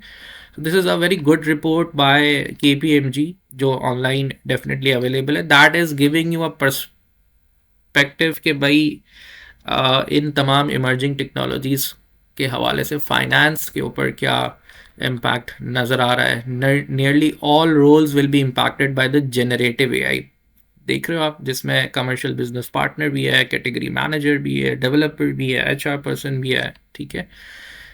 फिर बात होती है डेफिनेटली गवर्नेंस के हवाले से, सिक्योरिटी के हवाले से, रिस्क के हवाले से और फ्रेमवर्क्स के हवाले से, क्योंकि जब एडॉप्शन होगी तो ये तमाम पॉइंट्स बड़े इंपॉर्टेंट है। और ये रिपोर्ट दिखाने का मकसद भी यही है कि आप इनको भी पढ़ के अगर कोई ऐसा क्रिटिकल क्वेश्चन आता है इस चैप्टर से इन केस आई कैप के एग्जाम में, तो वो भी आप अच्छे से दे सकें। तो ये सारी प्रैक्टिकल चीज़ें दिखाने का मकसद यही है, ठीक है।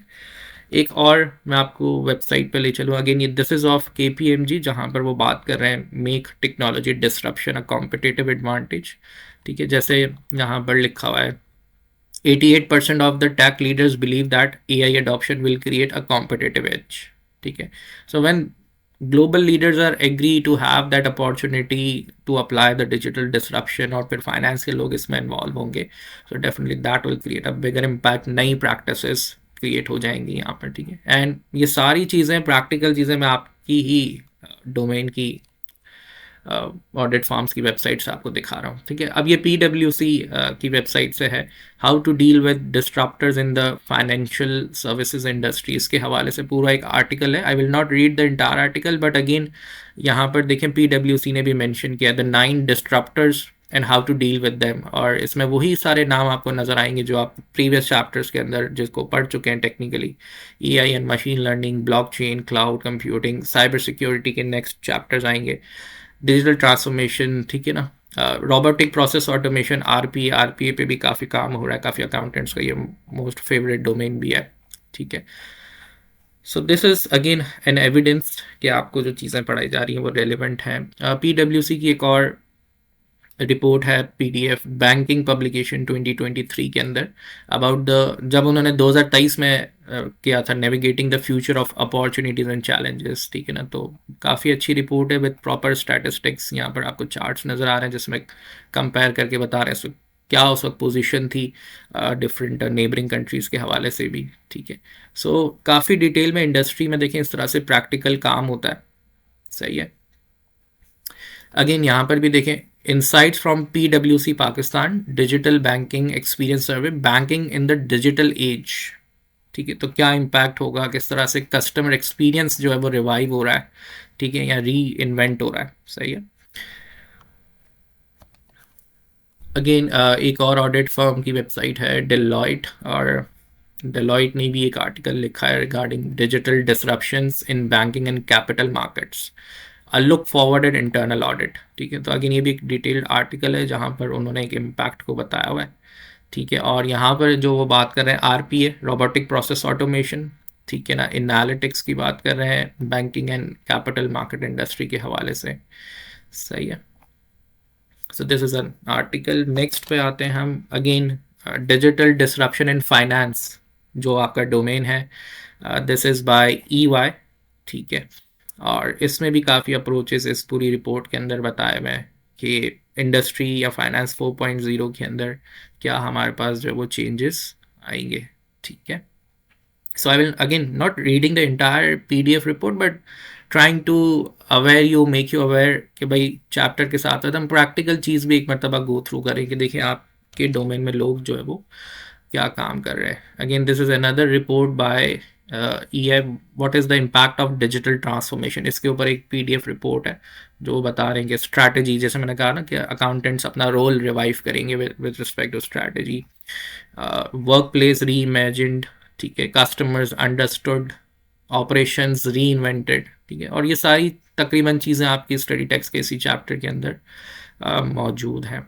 ठीक है, सो आई होप आपको एक ऑलराइट. तो अब हम चैप्टर नंबर 13 को आपके स्टडी टेक्स्ट के कंटेंट से गो थ्रू करेंगे. ठीक है, और ये तमाम सब टॉपिक्स को कवर करेंगे. तो सबसे पहला सब टॉपिक है अंडरस्टैंडिंग डिजिटल डिसरप्शन. सो मैं already starting of the video में एक गो थ्रू करवा चुका हूँ विद की पॉइंट्स रिगार्डिंग ये डिजिटल डिसरप्शन है क्या.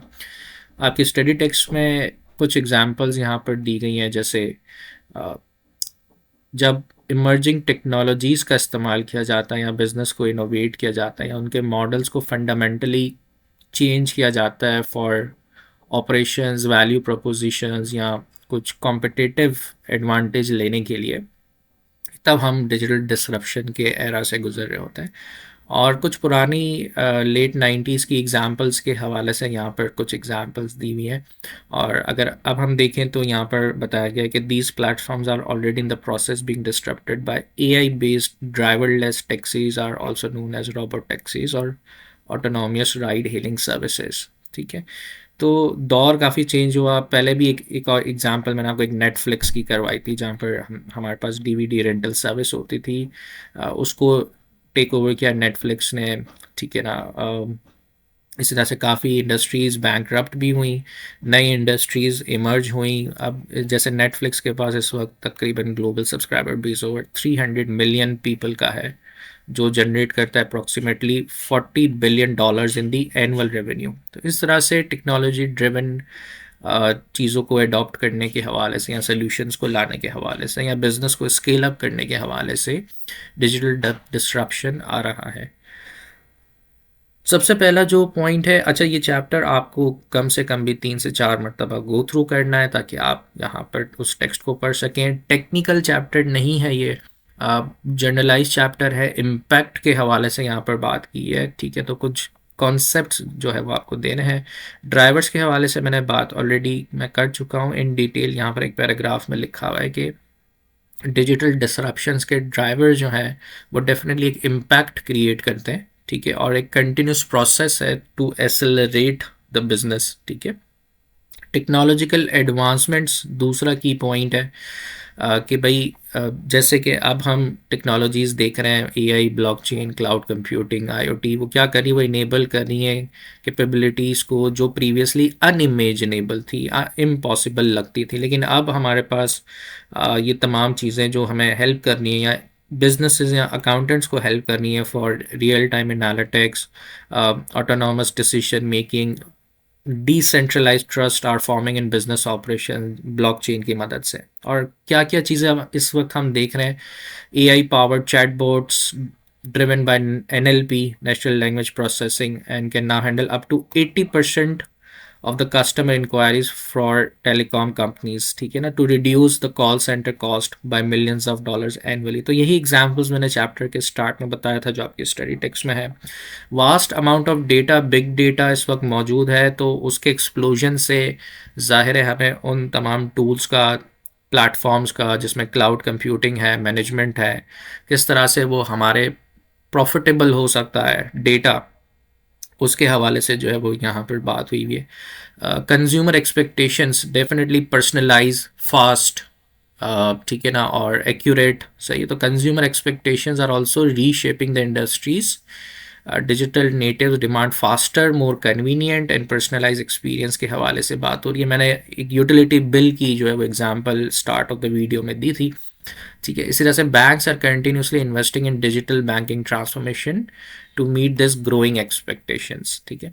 इसके बाद रेगुलरिटी चेंजेस के हवाले से मैंने आपको कहा कि बहुत सारी ऐसी फाइनेंशियल ट्रांजैक्शंस हैं वो हो तो रही हैं, लेकिन किसी डेटा प्रोटेक्शन स्टैंडर्ड या प्राइवेसी कंट्रोल्स, ठीक है, रूल्स एंड रेगुलेशंस उसके हवाले से होनी चाहिए। तो ज़ाहिर है जब एडॉप्शन चेंज हो रही होगी तो हमें ये भी ख्याल रखना पड़ेगा इस कंप्लाइंस पॉइंट ऑफ व्यू कि हम रेगुलरिटी चेंजेस और स्टैंडर्ड्स को मीट कर रहे हो। And then last is global connectivity, के भाई ज़ाहिर है जब इतनी चीज़ें हम डिपेंडेंट हो जाएंगे ऑटोनोमस नेटवर्क पे, डिजिटाइजेशंस के ऊपर जहाँ डेटा बढ़ रहा है, तो हमें ये भी ख्याल रखना है कि इसका स्पीड और इसका ट्रांसफ़र ऑफ द डेटा और स्मूथ तरीके से ऑपरेशंस का होना, उसके लिए हमें एक फ़ास्ट इंटरनेट चाहिए, मोर डिवाइसेस चाहिए। फिनटेक कंपनीज अनबैंक कर रही हैं यूज़र्स को, ठीक है, ताकि नए लोग इन नए मेथड्स को अडॉप्ट कर सकें, सही है। सेकंड सब टॉपिक है impact of digital disruption on businesses, ठीक है। इसमें सबसे पहला जो की पॉइंट है वो है ऑपरेशनल एफिशिएंसी, के इसकी एडॉप्शन से बिजनेस की ऑपरेशनल एफिशिएंसी इंक्रीज हो जाती है। तो सबसे पहले एग्जांपल को देखते हैं। तो हम ऑपरेशनल एफिशिएंसी की एक एग्जांपल देखते हैं, इंटरेस्टिंग फैक्ट्स। आरपीए बॉट्स यानी robotic process automation bots, for instance, can process 1 million transaction per hour with 99.9% accuracy, ठीक है ना। कि अगर एक ऑर्गेनाइजेशन ऑपरेशनल एफिशिएंसी ला रही है तो कैसे ला रही है कि एक आरपीए प्रोसेस बॉट्स के थ्रू जो है वो एक प्रोसेस रन हो रहा है और 1 मिलियन ट्रांजेक्शन एक घंटे में 99.9% एक्यूरेसी के साथ वो परफॉर्म कर सकता है, जो कि कंपैरेटिवली 10 टाइम फास्टर है किसी ह्यूमन को अगर हम रखें। तो इस तरह के टास्क जैसे इनवॉइस प्रोसेसिंग हो गई, डेटा एंट्री हो गई, बुक कीपिंग हो गई, जो कंज्यूम करते हैं अगर कोई ह्यूमन कर रहा हो हफ्तों के हफ्तों, लेकिन वही उतना ही वॉल्यूम बल्कि उससे 10 गुना ज़्यादा वॉल्यूम भी रोबोटिक प्रोसेस ऑटोमेशन के बॉट्स कर लेते हैं। तो इससे क्या हो रहा है, ऑपरेशनल एफिशिएंसी इंक्रीज हो रही है। इसी तरह से क्लाउड प्लेटफॉर्म्स जिसमें अमेजन वेब सर्विसेज वो इनेबल करवाते हैं बिजनेसेस को कि वो स्केल यानी बढ़ा सकें compute power from 10 to 1,000 virtual machines in minutes, reducing the reliance on costly physical servers. ये भी हमने पढ़ा था स्केलेबिलिटी एंड फ्लेक्सिबिलिटी के टॉपिक को प्रीवियस चैप्टर्स में, ठीक है। फिर इसी तरह से ये भी एफिशिएंसी बढ़ाते हैं। AI compliments this by analysing 1 TB of operational data daily to the pin point bottlenecks. So according to McKinsey, automation boost productivity by 20 to 30%. Deloitte further notes a 15 to 25% reduction in operational cost for digitise forms. तो ये तमाम factors, interesting facts जो लिखे हुए हैं वो efficiency, operations की efficiency को बढ़ाने के हवाले से लिखे हुए हैं कि डिजिटल डिसरप्शन का जो इम्पैक्ट है बिजनेसेस पे वो एफिशिएंसी के हवाले से कैसे आता है, ठीक है। सो बहुत सिंपल एग्जांपल्स थी, मैंने आपको एक्सप्लेन कर दिया। दूसरा जो फैक्टर है वो पड़ता है कस्टमर एक्सपीरियंस के ऊपर, ठीक है, कि किस तरह से बिजनेस इंगेज करते हैं अपने कस्टमर पे थ्रू डिजिटल डिसरप्शन, ठीक है, और किस तरह की चीज़ें डिलीवर करने के हवाले से पर्सनलाइज, फास्ट यानी rapid, seamless experience that align modern expectation. So interesting facts again discuss करते हैं कि जैसे एआई और natural language processing power chatbots to handle thousands of queries per second. अब अगर एक ह्यूमन बैठा हुआ होगा तो एक वक्त में एक शख्स से वो बात करेगा ना, 1000 से तो बात नहीं कर सकता, लेकिन एक बॉट एक वक्त में हजारों क्यूरीज पर सेकेंड ले रहा होता है, ठीक है, within under a minute with 98% accuracy, while big data analytics processes 10 petabytes of consumer information for teller offering based on purchase history, जो उनका historical records होता है उसके बेसिस पे, और ब्राउजिंग पैटर्न्स के बेसिस पे जो है वो बिग डेटा एनालाइज करके बताता है बिग डेटा के क्या पर्सनलाइज करके उस कस्टमर को ऑफर किया जा सकता है। इसी तरह से mobile technologies further enhance accessibility providing 24/7 service through apps जो रियल टाइम इंटरेक्ट करती हैं। अगेन मैकेंजी के पॉइंट ऑफ व्यू से highlights a 50% rise in customer retention for digitally enhance firms, underscoring how these improvements drive revenue. Businesses with top tier satisfaction grow 20% faster। तो ये सारे customer experience से related चीज़ें हैं, impact है जो बिजनेसेस पर आते हैं। थर्ड पॉइंट है बिजनेस मॉडल इनोवेशन, सही है, तो इसके भी इंटरेस्टिंग फैक्ट्स देखते हैं। Platform models like Uber connect 5 million drivers and 100 million riders via cloud based app APIs handling 10 million requests per second, generating 20 billion dollars annually without owning vehicles, है ना। तो यूबर्स के व्हीकल्स उनके खुद के थोड़ी ना होते हैं, वो तो ड्राइवर्स के होते हैं, वो उनको एक प्लेटफॉर्म मिलता है उसके बेसिस पर ड्राइविंग करते हैं। तो आप देखिए कितना ह्यूज नंबर है, यानी डिजिटल डिसरप्शन, टेक्नोलॉजी से, नए बिजनेस मॉडल्स की इंटीग्रेशन से रेवेन्यू बढ़ रहा है, ठीक है। तो आपको यहाँ पर यूबर की एग्जांपल दी हुई है और इसकी डेफिनेशन में भी ये लिखा हुआ है कि digital disruption is find innovative business model that shift companies from traditional product centric approaches to platform based और सर्विस ओरिएंटेड फ्रेमवर्क्स, जिससे क्या होता है नई रेवेन्यू स्ट्रीम्स जनरेट होती हैं। और उसमें कौन सी टेक्नोलॉजीज यूज हो रही हैं? Cloud computing, blockchain, AI, which lower barriers to entry and enable scalable and flexible operations. एक और एग्जांपल दी हुई है सब्सक्रिप्शन सर्विसेज के हवाले से, such as Adobe creative cloud leverage SaaS with 99.99% uptime on transition from one-time sales to recurring revenue, growing from $5 billion to $15 billion between 2015 to 2025। ठीक है, तो एक और इम्पैक्ट आपको नज़र आ रहा है कि नए बिजनेस मॉडल इनोवेट करने से उस कंपनी सब्सक्रिप्शन बेस्ड सर्विसेज के हवाले से कहाँ स्केल कर रहा है। इसी तरह से blockchain introduces decentralised models enabling peer to peer transactions. ये सारी चीज़ें हम प्रीवियस चैप्टर्स में डिटेल में पढ़ चुके हैं। Without intermediaries as seen in the fintech platform processing thousands of transaction per second on Ethereum 2.0, है ना। तो बिजनेस भी ग्रो कर रहा है 18% से ईयरली बेसिस पे। नेक्स्ट, सप्लाई चेन की ट्रांसफॉर्मेशन में क्या इम्पैक्ट आता है? सप्लाई चेन भी एक बहुत इंपॉर्टेंट डोमेन है. Supply chains are undergoing a radical transformation through digital disruption gained enhance visibility agility. And agility मतलब क्विकली एडॉप्शन होती है उसकी कम टाइम पीरियड के ऊपर. एफिशिएंसी फ्रॉम आईओटी, क्योंकि आईओटी टेक्नोलॉजी का बड़ा खास रिलेशन है विद द सप्लाई चेन. पूरा प्रोसेस होता है डिलीवर्स करने का. तो internet of things, blockchain and big data, ये तीनों चीज़ें यूज़ हो रही हैं. फैक्ट्स के हवाले से बात करें, कुछ एग्जांपल्स देख लेते हैं. IoT sensors transmit 10,000 data points पर सेकंड पर shipment, tracking temperature, location and more relevant information via 5G networks with latency below 5 ms.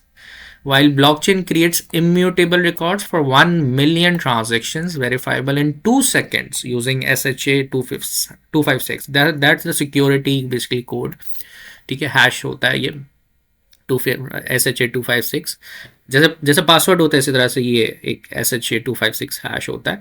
ठीक है, और यहाँ देखें कितना मिलियंस ऑफ मिलियंस डेटा यहाँ प्रोड्यूस भी हो रहा है. इम्यूटेबल रिकॉर्ड्स है क्योंकि ब्लॉकचेन के ऊपर है. ठीक है, एक और एग्जांपल यहाँ पर देखें. एक एक बेनिफिट यहाँ पर बताया जा रहा है कि एक कंपनी है वो जो ट्रैक कर रही है 1 मिलियन शिपमेंट्स एनुअली, रिड्यूस कर रही है documentation delays from 5 days to 4 hours. यानी जो 5 दिन का काम था वो 4 घंटे पे हो रहा है, सेविंग $50 million इन कॉस्ट. ठीक है, तो ये भी एक ट्रांसफॉर्मेशन है. Walmart uses IoT to trace 1.1 million food items, cutting recall times from 7 days to 2.2 seconds. यानी जो काम 7 दिन में हो रहा होता था पिछले मॉडल्स में, अब डिजिटल डिसरप्शन क्या कर रहा है, 2.2 seconds में कर दिया उसने. ठीक है, enhancing safety and trust. Big data analytics processes 5 petabytes of logistic data to forecast demand with 95% of accuracy. तो आप देख रहे हो कि टेक्नोलॉजी के इम्पैक्ट कितना ड्रास्टिक चेंज लेकर आ रहे हैं. सही है ना, और किस एस्पेक्ट से लेकर आ रहे हैं. तो बहुत सारे एग्जांपल्स यहाँ पर हैं, read that out. Workforce dynamics, अब लोगों के रोल के हवाले से यहाँ पर बात की जा रही है कि वर्कफोर्स किस तरह से रीशेप हो रहा है. ठीक है, so digital disruption is reshaping workforce, यानी लोगों के हवाले से, बाय ऑटोमेटिंग रूटीन टास्क जो रिपीटेटिव टास्क है जिसमें कोई इतना ज़्यादा ब्रेन यूज़ नहीं हो रहा, इनोवेटिव नहीं है, उसको ऑटोमेट किया जा रहा है. And creating demand for new skills, transition employees from operational to strategic roles. तो फैक्ट्स देख लेते हैं कुछ यहाँ पर. RP and AI handle 1 million repetitive task per year such as order entry और payroll, with AI training on 10 million of data points to replace 80% of manual work, while cloud platforms with latency under 20 ms support 10,000 remote workers globally. और इस हिसाब से एक और statistics है, एक fact है. The World Economic Forum predicts the automation will display 85 million jobs by 2030 but create 97 million new roles. अब बहुत सारे लोगों का कंसर्न था. ठीक है, और आपकी आईकैप की स्टडी टेक्स्ट में ही ये मेंशन्ड है कि क्या होने जा रहा है. तो वर्ल्ड इकोनॉमिक फोरम का ये सेंटेंस यहाँ लिखा हुआ है कि 85 million जॉब्स 2030 तक, अगले 4-5 साल में डिस्प्लेस हो जाएंगी, लेकिन साथ में न्यू स्किल्स, नए काम करने के तरीके इंट्रोड्यूस हो जाएंगे. सो अपॉर्चुनिटीज़ आर देयर. ठीक है, उनके लिए है जो अपने आप को अपस्किल करता रहेगा. McKinsey estimates $1 trillion in reskilling is needed, involving 200 hours of training per workers. PwC जो ऑडिट फर्म है finds 40% of the firms face skill shortages, delaying digital products up to 6 months if not addressed through targeted upskill programs. इसीलिए upskill किया जा रहा है. इसीलिए आईकैप भी आप देखें बहुत सारे एग्जीक्यूटिव प्रोग्राम्स अपने मेंबर्स के लिए करवा रहा होता है, जिसमें खास area data analytics, artificial intelligence, cloud computing, robotic process automation के सारे कोर्सेज आपको आईकैप की वेबसाइट पे भी नज़र आएंगे. वो क्यों नज़र आएंगे? क्योंकि ऑडिट फर्म्स को भी रिक्वायर्ड है, वो फेस कर रहे हैं इस वक्त स्किल शॉर्टेजेस के लोगों को, तो ज़्यादा डिमांड है और बढ़ेगी. ठीक है, तो पुराने तरीके ऑब्सोलीट होते जाएंगे, नए तरीके ऐड होते जाएंगे. सही है, and this is how we update ourselves. Next is competitive landscape and market dynamics. Okay, फिर है competitive landscape and market dynamics. ठीक है, तो इसका मतलब क्या है? The competitive landscape is being redefined by digital disruption, leveling the playing field for startups while pressuring incumbents to innovate rapidly. तो डेफिनेटली नए प्लेयर्स आएंगे, नए तरीके के बिजनेस मॉडल्स लेके, मार्केट की डायनामिक्स चेंज होंगी, कंपटीशन होगा। तो जितने भी स्टार्टअप्स हैं उनके लिए भी एक अपॉर्चुनिटी है कि वो इस लैंडस्केप में अपना कंट्रीब्यूशन दें, और डेफिनेटली होगा डिजिटल डिस्ट्रप्शन। सो फैक्ट्स क्या है, क्लाउड कंप्यूटिंग जो भी नए स्टार्टअप्स होते हैं अगर उसको लॉन्च करना है तो क्लाउड कंप्यूटिंग उनको सपोर्ट करता है to entry at low cost, ठीक है। और AWS पर आपको $10,000 एनुअली पे करने पड़ते हैं, एज़ कम्पेयर टू अगर मैं कोई ट्रेडिशनल सर्वर लगाता तो वो मिलियंस ऑफ डॉलर्स में होता, ठीक है। तो इससे स्टार्टअप्स अप स्केल क्विकली कर जाएंगे।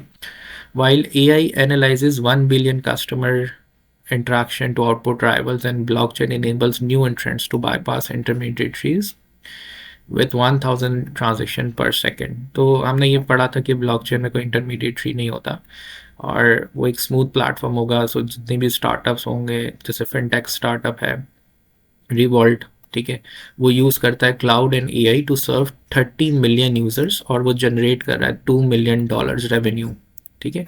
और इसीलिए वो एक तरीके का चैलेंजर है for the banks like HSBC। इस वजह से BCG notes that 50% of the Fortune 500 firms from 2000 are disrupted, with the McKinsey reporting that digital leaders gaining 25% of the market share. तो इस तरह से एक मार्केट डायनामिक्स चेंज हो रही हैं, ट्रेडिशनल प्लेयर्स आउट होंगे, जो अडॉप्ट करेंगे डेफिनेटली उस लैंडस्केप में उनका एक कॉम्पिटिटिव एज ज़रूर होगा। अब बात करते हैं थर्ड सब टॉपिक की, integrating IT and data management into business strategy, ठीक है। तो इसमें क्या चीज़ें मैटर करती हैं? तो सबसे पहले तो strategic role of IT and data management क्या होगा, सही है। सो आज के डिजिटल एज के अंदर IT एंड डेटा मैनेजमेंट जो है वो एक प्रोमिनेंट शिफ्ट की तरफ जा रही है। तो हिस्टोरिकली क्या होता था, IT serve as a back office function, focus on maintaining hardware and software, while जो डेटा मैनेजमेंट होती थी वो प्राइमरी कंसर्न होता था with storing and organising record. But today अब जो है ये फंक्शंस बहुत वाइटल एसेट्स बन चुके हैं that enable businesses to enhance their capabilities, quick innovation और एजिलिटी को मेंटेन करना, ठीक है, यानी अडॉप्ट कर लेना क्विकली। सबसे पहला पॉइंट डिस्क्राइब किया हुआ, importance of IT for business success. तो IT जो है वो प्ले करता है क्रिटिकल रोल ऑपरेशनल एफिशिएंसी के हवाले से, वर्क फ्लोज को स्ट्रीमलाइन करना, रिपीटेटिव टास्क को ऑटोमेट करना, बिजनेस फंक्शंस को इन्फॉर्म करना, ठीक है। और सारे डिपार्टमेंट्स जो बिजनेस फंक्शन के मेन रोल्स प्ले करते हैं like supply chain, finance, customer service, ठीक है, उनके ऑपरेशंस को सीमलेस कर देना। ये इंटीग्रेशन अलाउ करेगी बिजनेस को कि वो अपने ऑपरेशंस को स्केल अप कर सकें, कॉस्ट को कम कर सकें और सर्विस डिलीवरी को अच्छा या बेहतर बना सकें। फॉर एग्जांपल कि एक AI ड्रिवन IT सिस्टम जो है वो ऑप्टिमाइज कर सकता है एक एबिलिटी उसके पास for supply chain, saving millions of dollar by reducing inefficiencies. दूसरा जो इम्पैक्ट है वो इम्पोर्टेंस ऑफ डेटा मैनेजमेंट की है कि डेटा मैनेजमेंट भी इवॉल्व हो रहा है, और जैसे जैसे डेटा बढ़ता जा रहा है, जब हम बात करते हैं लार्ज डेटा सेट्स की, तो बिजनेस उससे एक्शनेबल इंसाइट्स ले और फिर डिफरेंट टूल्स को इस्तेमाल करते हुए एनालिटिक्स करे, डिसीजन मेकिंग के लिए आइडेंटिफाई करे या फ्यूचर ट्रेंड्स को प्रिडिक्ट करें। सो डेटा ड्रिवन ऑर्गेनाइजेशंस भी हेल्प कर सकती हैं to have the customer behaviours on their historical data, supply chain के हवाले से इन्वेंट्री मैनेजमेंट, डिमांड की फोरकास्टिंग या कोई पर्सनलाइज सर्विसेज को ऑफर करने में मदद कर सकती हैं। अलाइनिंग कैसे होगी between the IT and data management to meet the business goals? तो सबसे पहले कोलैबोरेटिंग अक्रॉस फंक्शंस, ठीक है। सो इफ होगा ये कि IT और डेटा प्रोफेशनल्स जो है वो a kind of stakeholders with the connection with the business functions जो है वो काम करेंगे, उनको सपोर्ट प्रोवाइड करेंगे, जैसे यहाँ लिखा हुआ है। तो also support the sales and finance team by providing real time data on product availability and prices, ठीक है। defining business objectives, IT and data management को business goals के साथ उनको प्रॉपरली डिफाइन करना, और द गोल क्या किस तरह के होंगे, to improve the service delivery, reduce operational cost और expand into the new markets to use the latest technology, सही है, और ताकि वो ऑब्जेक्टिव्स प्रोवाइड कर सकें और फ्रेमवर्क जो गाइड करेगा regarding the direction of technology initiative जो वो लेंगे। Prioritising IT and data projects, ठीक है, not all IT and data initiatives are equally impactful, जो वेरी ट्रू है। प्रायोरिटाइज करेंगे प्रोजेक्ट्स को that deliver the greatest value and businesses can allocate resources effectively, यानी जो उनके लोग हैं। फॉर एग्जांपल कि एक रिटेल कंपनी प्रायोरिटाइज करेगी implementation of AI driven customer relationship management, जो सीआरएम सॉफ्टवेयर होता है, सही है, वो एआई ड्रिवन बेस्ड हो जाएगा। टू क्यों होगा? क्योंकि हमें इम्प्रूव करना है कस्टमर रिटेंशन को। वाइल अगर एक मैन्युफैक्चरिंग फर्म है वो फोकस करेगी to integrate the IoT sensors to optimise the production efficiency. तो हर डोमेन की इंडस्ट्री जो है वो अपने हिसाब से प्रायोरिटाइज करेगी कि कौन से चैलेंजेस हैं जिसमें इमर्जिंग टेक्नोलॉजीज़ को इम्प्लीमेंट किया जा सकता है और एक इम्पैक्ट लाया जा सकता है। इसके बाद जब वो इम्प्लीमेंट हो रही होंगी और हो चुकी होंगी तो इसका इम्पैक्ट भी डेफिनेटली मेजर किया जाएगा कि क्या रिटर्न आ रहा है, और उस रिटर्न को मेजर करने के लिए डेफिनेटली हर ऑर्गेनाइजेशन के अंदर जो फंक्शंस होते हैं वो अपने KPIs ड्राइव करते हैं, की परफॉर्मेंस इंडिकेटर्स, सच एज कि भाई कॉस्ट सेविंग्स का क्या है, रेवेन्यू ग्रोथ कैसे हो रही है, कस्टमर सेटिस्फैक्शन लेवल की क्या परसेंटेज है, फेवरेबल है या अनफेवरेबल है। असिस्ट करेंगे, एडजस्ट करेंगे, आइट्रेट करेंगे, और ये कंटिन्यूसली ये प्रोसेस रीरन होता जाएगा अनलेस कि मैच्योर ना हो जाए, ठीक है, या सिर्फ ड्रास्टिक फायदे ना हो। Data as a strategic asset, ये वर्ड आपने काफ़ी अब सुनना स्टार्ट किया होगा इस चैप्टर के अंदर कि data as a strategic asset role play करेगा। इसका क्या मतलब है? तो इसमें खास तौर पे ये बताया गया data as a strategic asset में कि सबसे पहले data driven innovation. Data driven innovation क्या होती है कि जहाँ पर आप डेटा को यूज़ करो टू इन्फॉर्म डेवलपमेंट ऑफ नए प्रोडक्ट्स के हवाले से, सर्विसेज के हवाले से, या बिजनेस मॉडल के हवाले से। यानी डेटा ड्रिवन आपकी मदद ये कर रहा है कि आपको डेवलपमेंट नए प्रोडक्ट्स की, सर्विसेज की और बिजनेस मॉडल्स की बताए। किस तरीके से बताए, कैसे बताएगा? By analysing customer preferences, market के ट्रेंड्स, ऑपरेशनल डेटा, और उससे बिजनेस आइडेंटिफाई कर सके अपॉर्चुनिटीज़ को रिगार्डिंग इनोवेशन जो अलाइन हो सके गोल से और कस्टमर की नीड्स और इंडस्ट्री के डेवलपमेंट के हवाले से। ये एग्जांपल ऐसी है कि नेटफ्लिक्स जो है वो यूज़ करता है डेटा एनालिटिक्स ताकि रिकमेंडेशन बेच सके उसके यूज़र्स को कंटेंट के हवाले से, जिससे उसके यूज़र बेस बढ़ें, इंगेजमेंट बढ़े, रिटेंशन बढ़े और उनका मॉडल सस्टेन करे और अपस्केल करे। दूसरा पॉइंट है पर्सनलाइजेशन एंड कस्टमर इंगेजमेंट।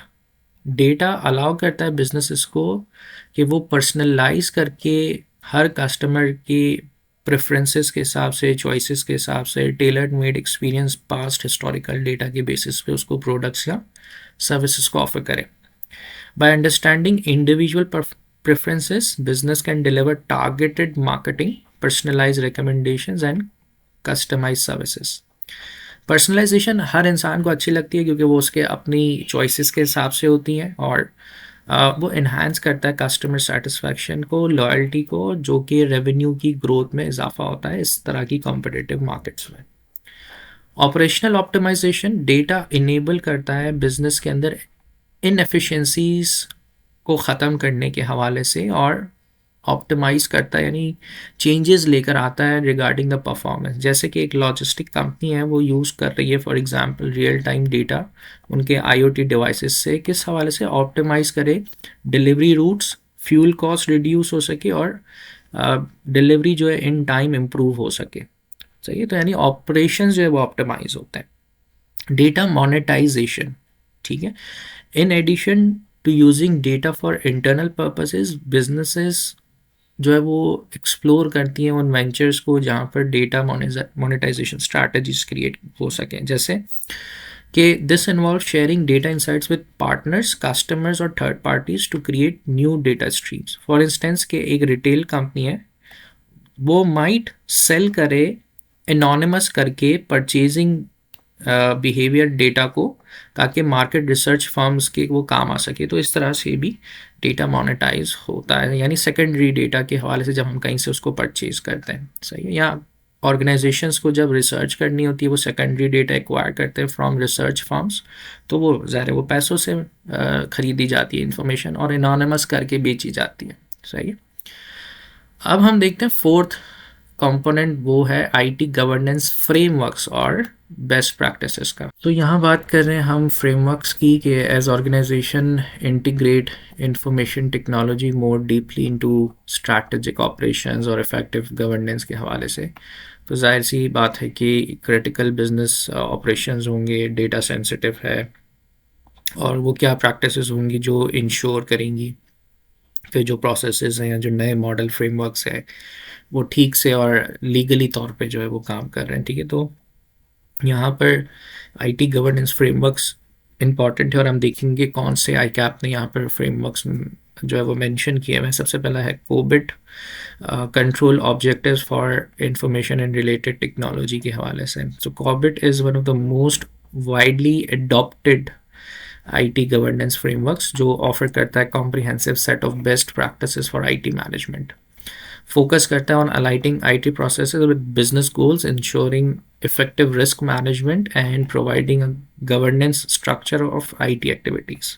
ठीक है, की एलिमेंट्स क्या है इसके? Align IT with organisational strategy, ensure compliance with regulations, तमाम रूल्स के तहत काम हो रहा हो।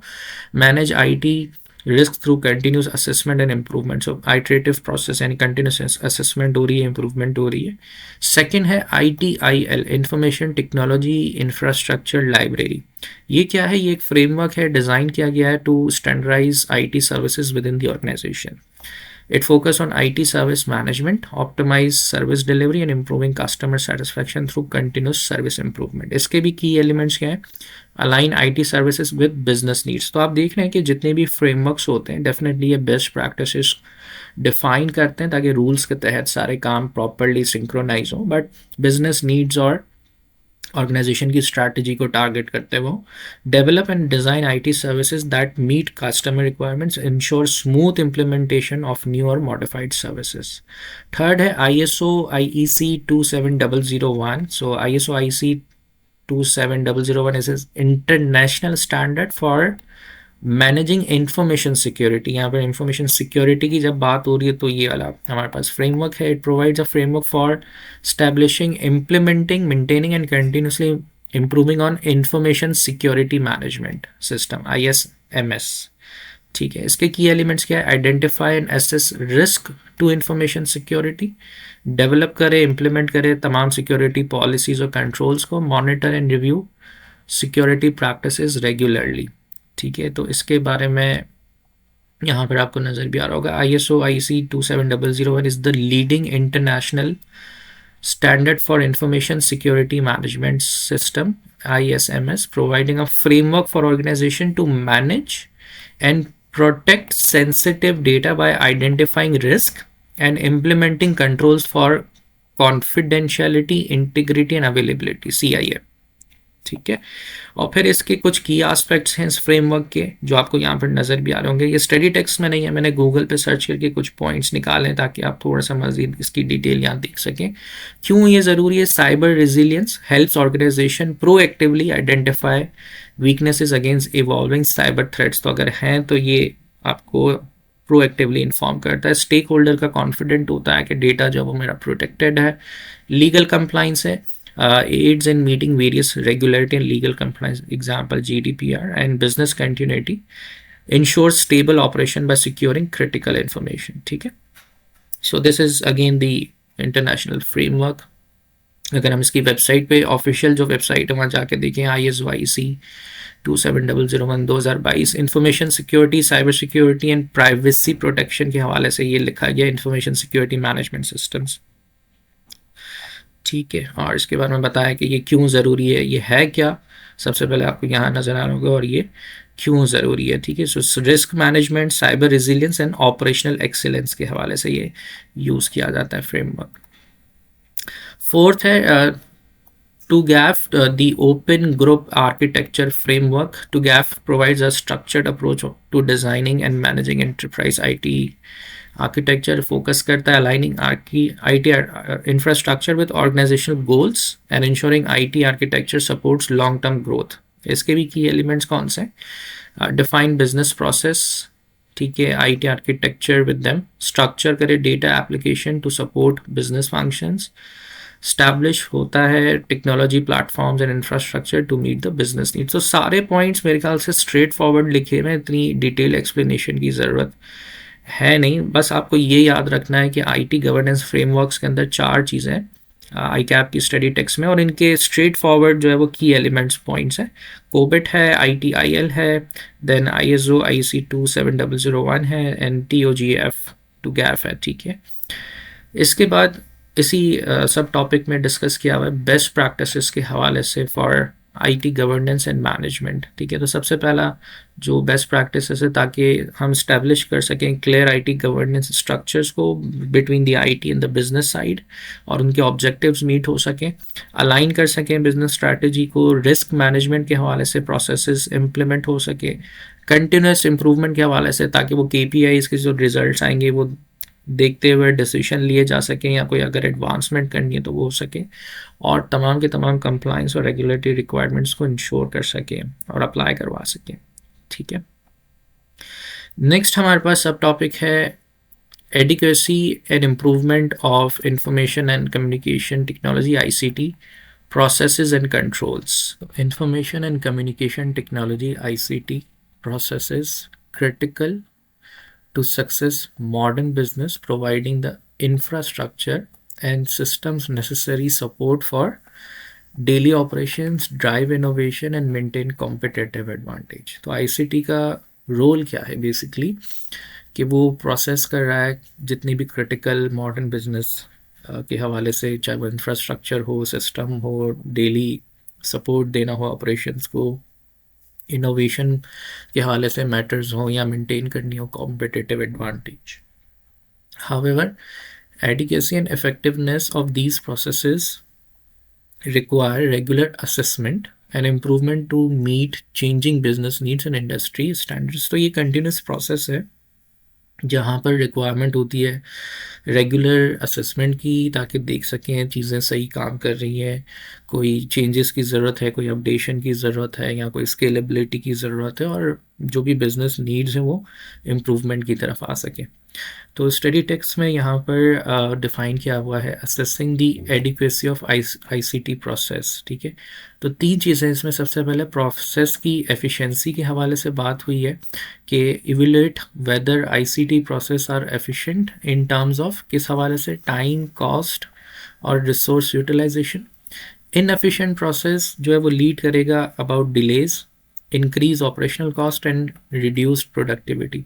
तो पहले इस स्टेप के अंदर एसेस होता है about the adequacy of ICT processes. ICT क्या?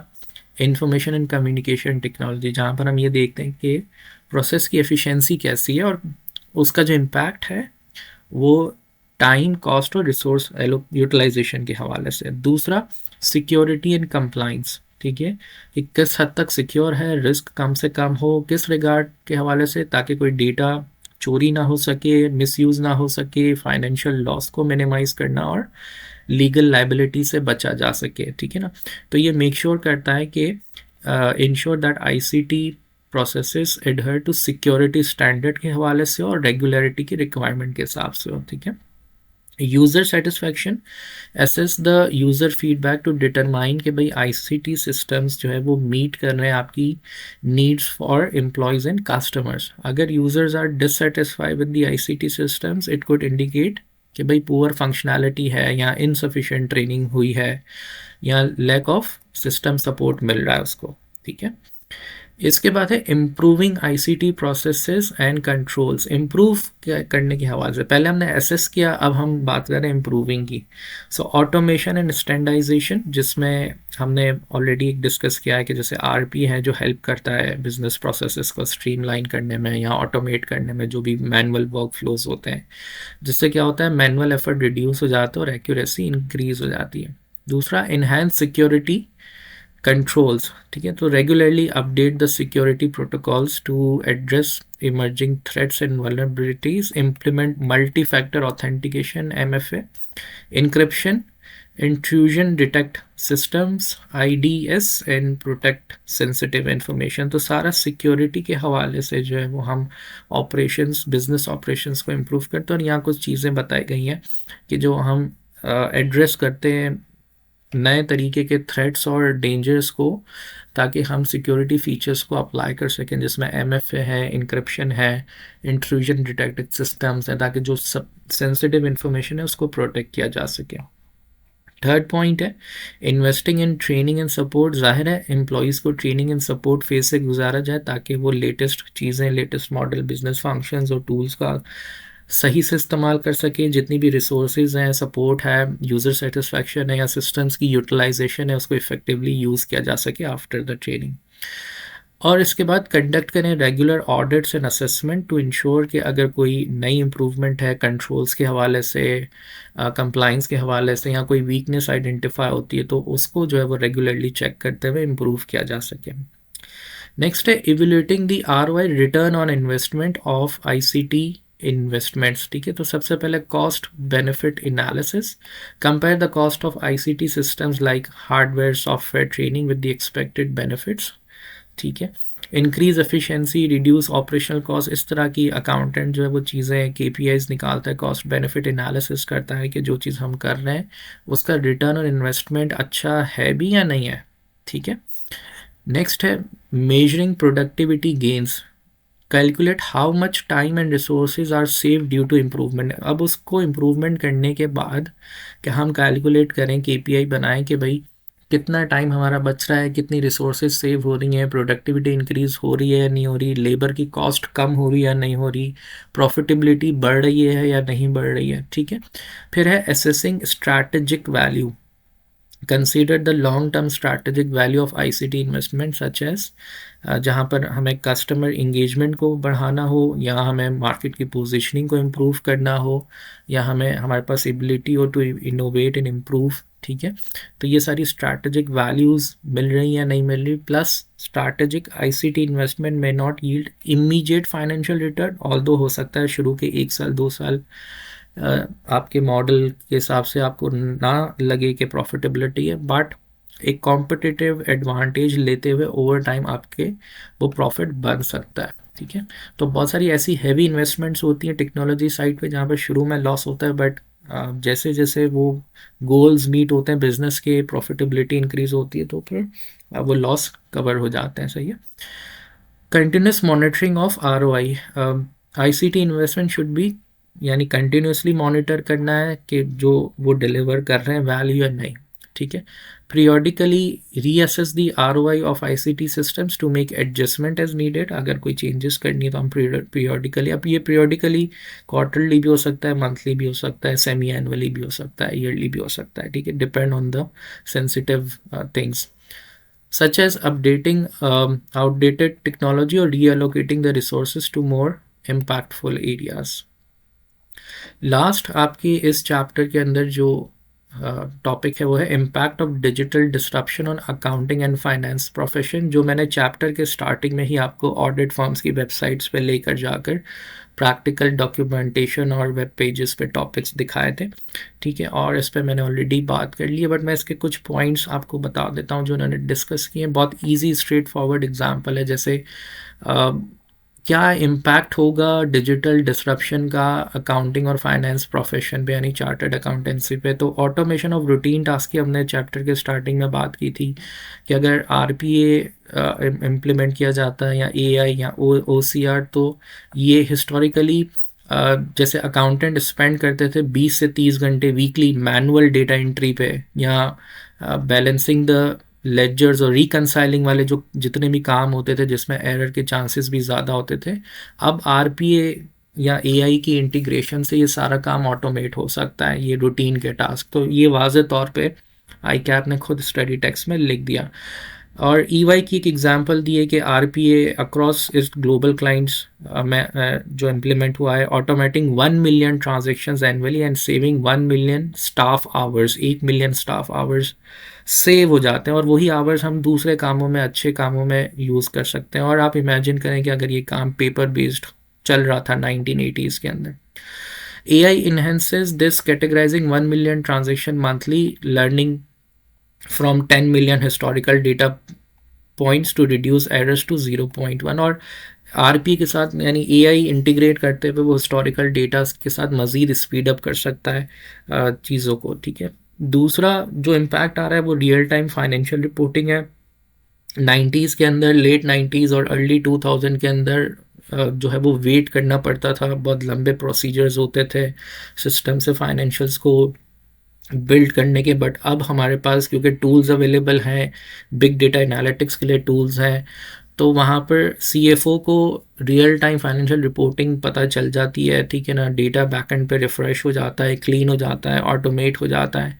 तो यहाँ पर भी कुछ एग्जांपल्स के हवाले से बात हो रही है कि 19th century financial report took months to compile, और फिर वो क्वार्टरली वगैरह जो है वो आ रही होती थी, but ERP reduce this to 30 days. और अब जो है वो क्लाउड बेस्ड प्लेटफॉर्म, जैसे यहाँ लिखा हुआ है Oracle NetSuite sync 1 petabyte data across 1000 users with latency under 100 ms, providing dashboards to update, and 10 million in cash flow every 5 minutes। तो वही बात है, एग्जाम्पल जो CFO है वो for instance data driven real time financial reporting को देख सकता है, जो कि पहले ऐसा नहीं होता था।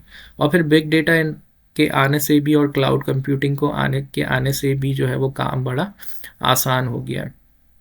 फिर कंप्लाइंस एंड ऑडिट एनहांसमेंट के हवाले से भी बात की गई है कि digital disruption is revolutionizing compliance and audit processing, building a legacy of manual checks that dates to 1920s में। देखें किस तरह से काम होता था, when auditor physically inspect ledgers for fraud।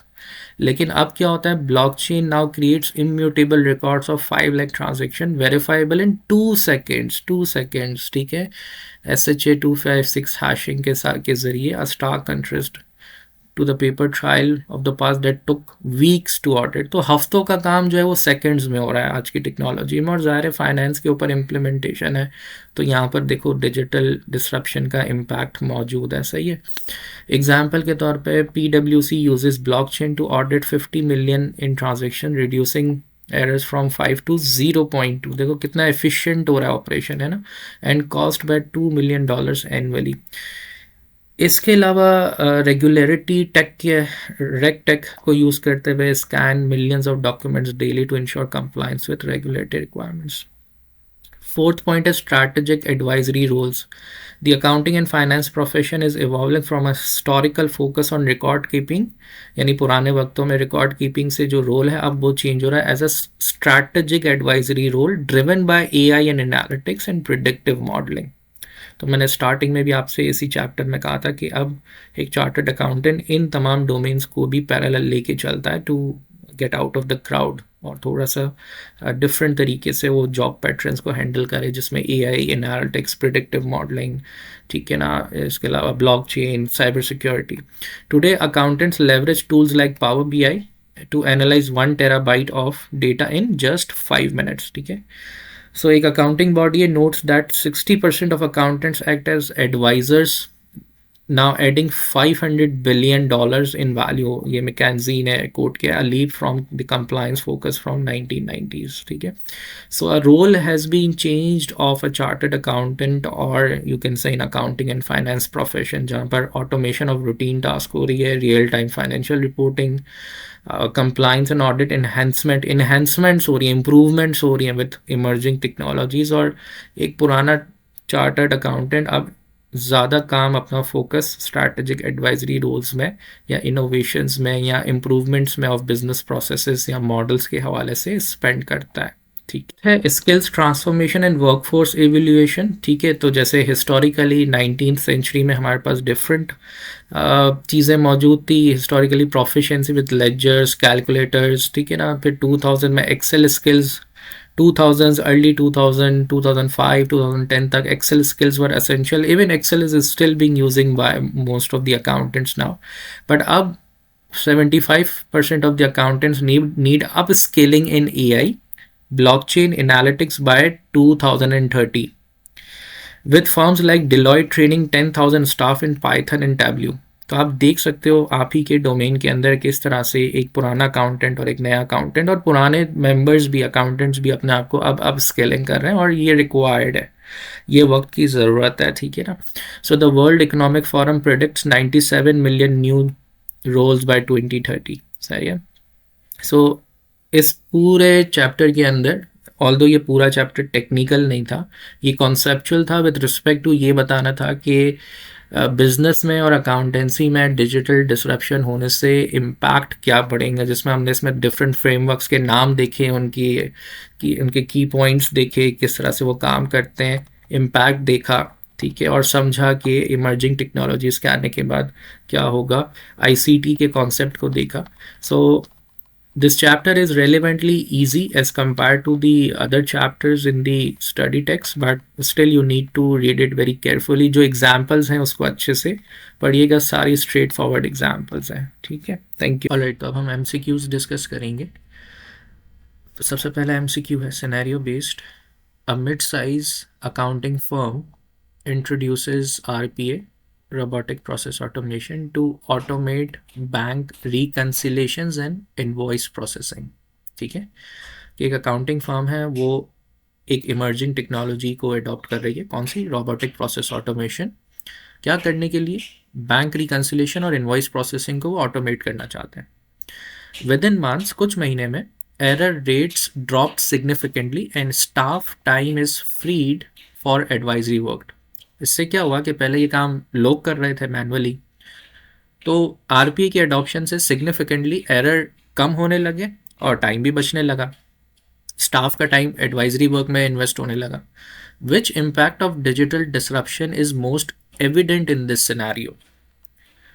तो इसमें क्या चीज़ ज़्यादा इम्पैक्ट हुई, तो correct answer is automation of routine task, ठीक है। यानी डिजिटल डिसरप्शन से जो इस सिनेरियो में इम्पैक्ट आया वो क्या आया, ऑटोमेशन ऑफ रूटीन टास्क के हवाले से। So digital disruption automates repetitive rule based task using RP and AI, reducing errors and freeing accounting for higher value advisory roles, ठीक है।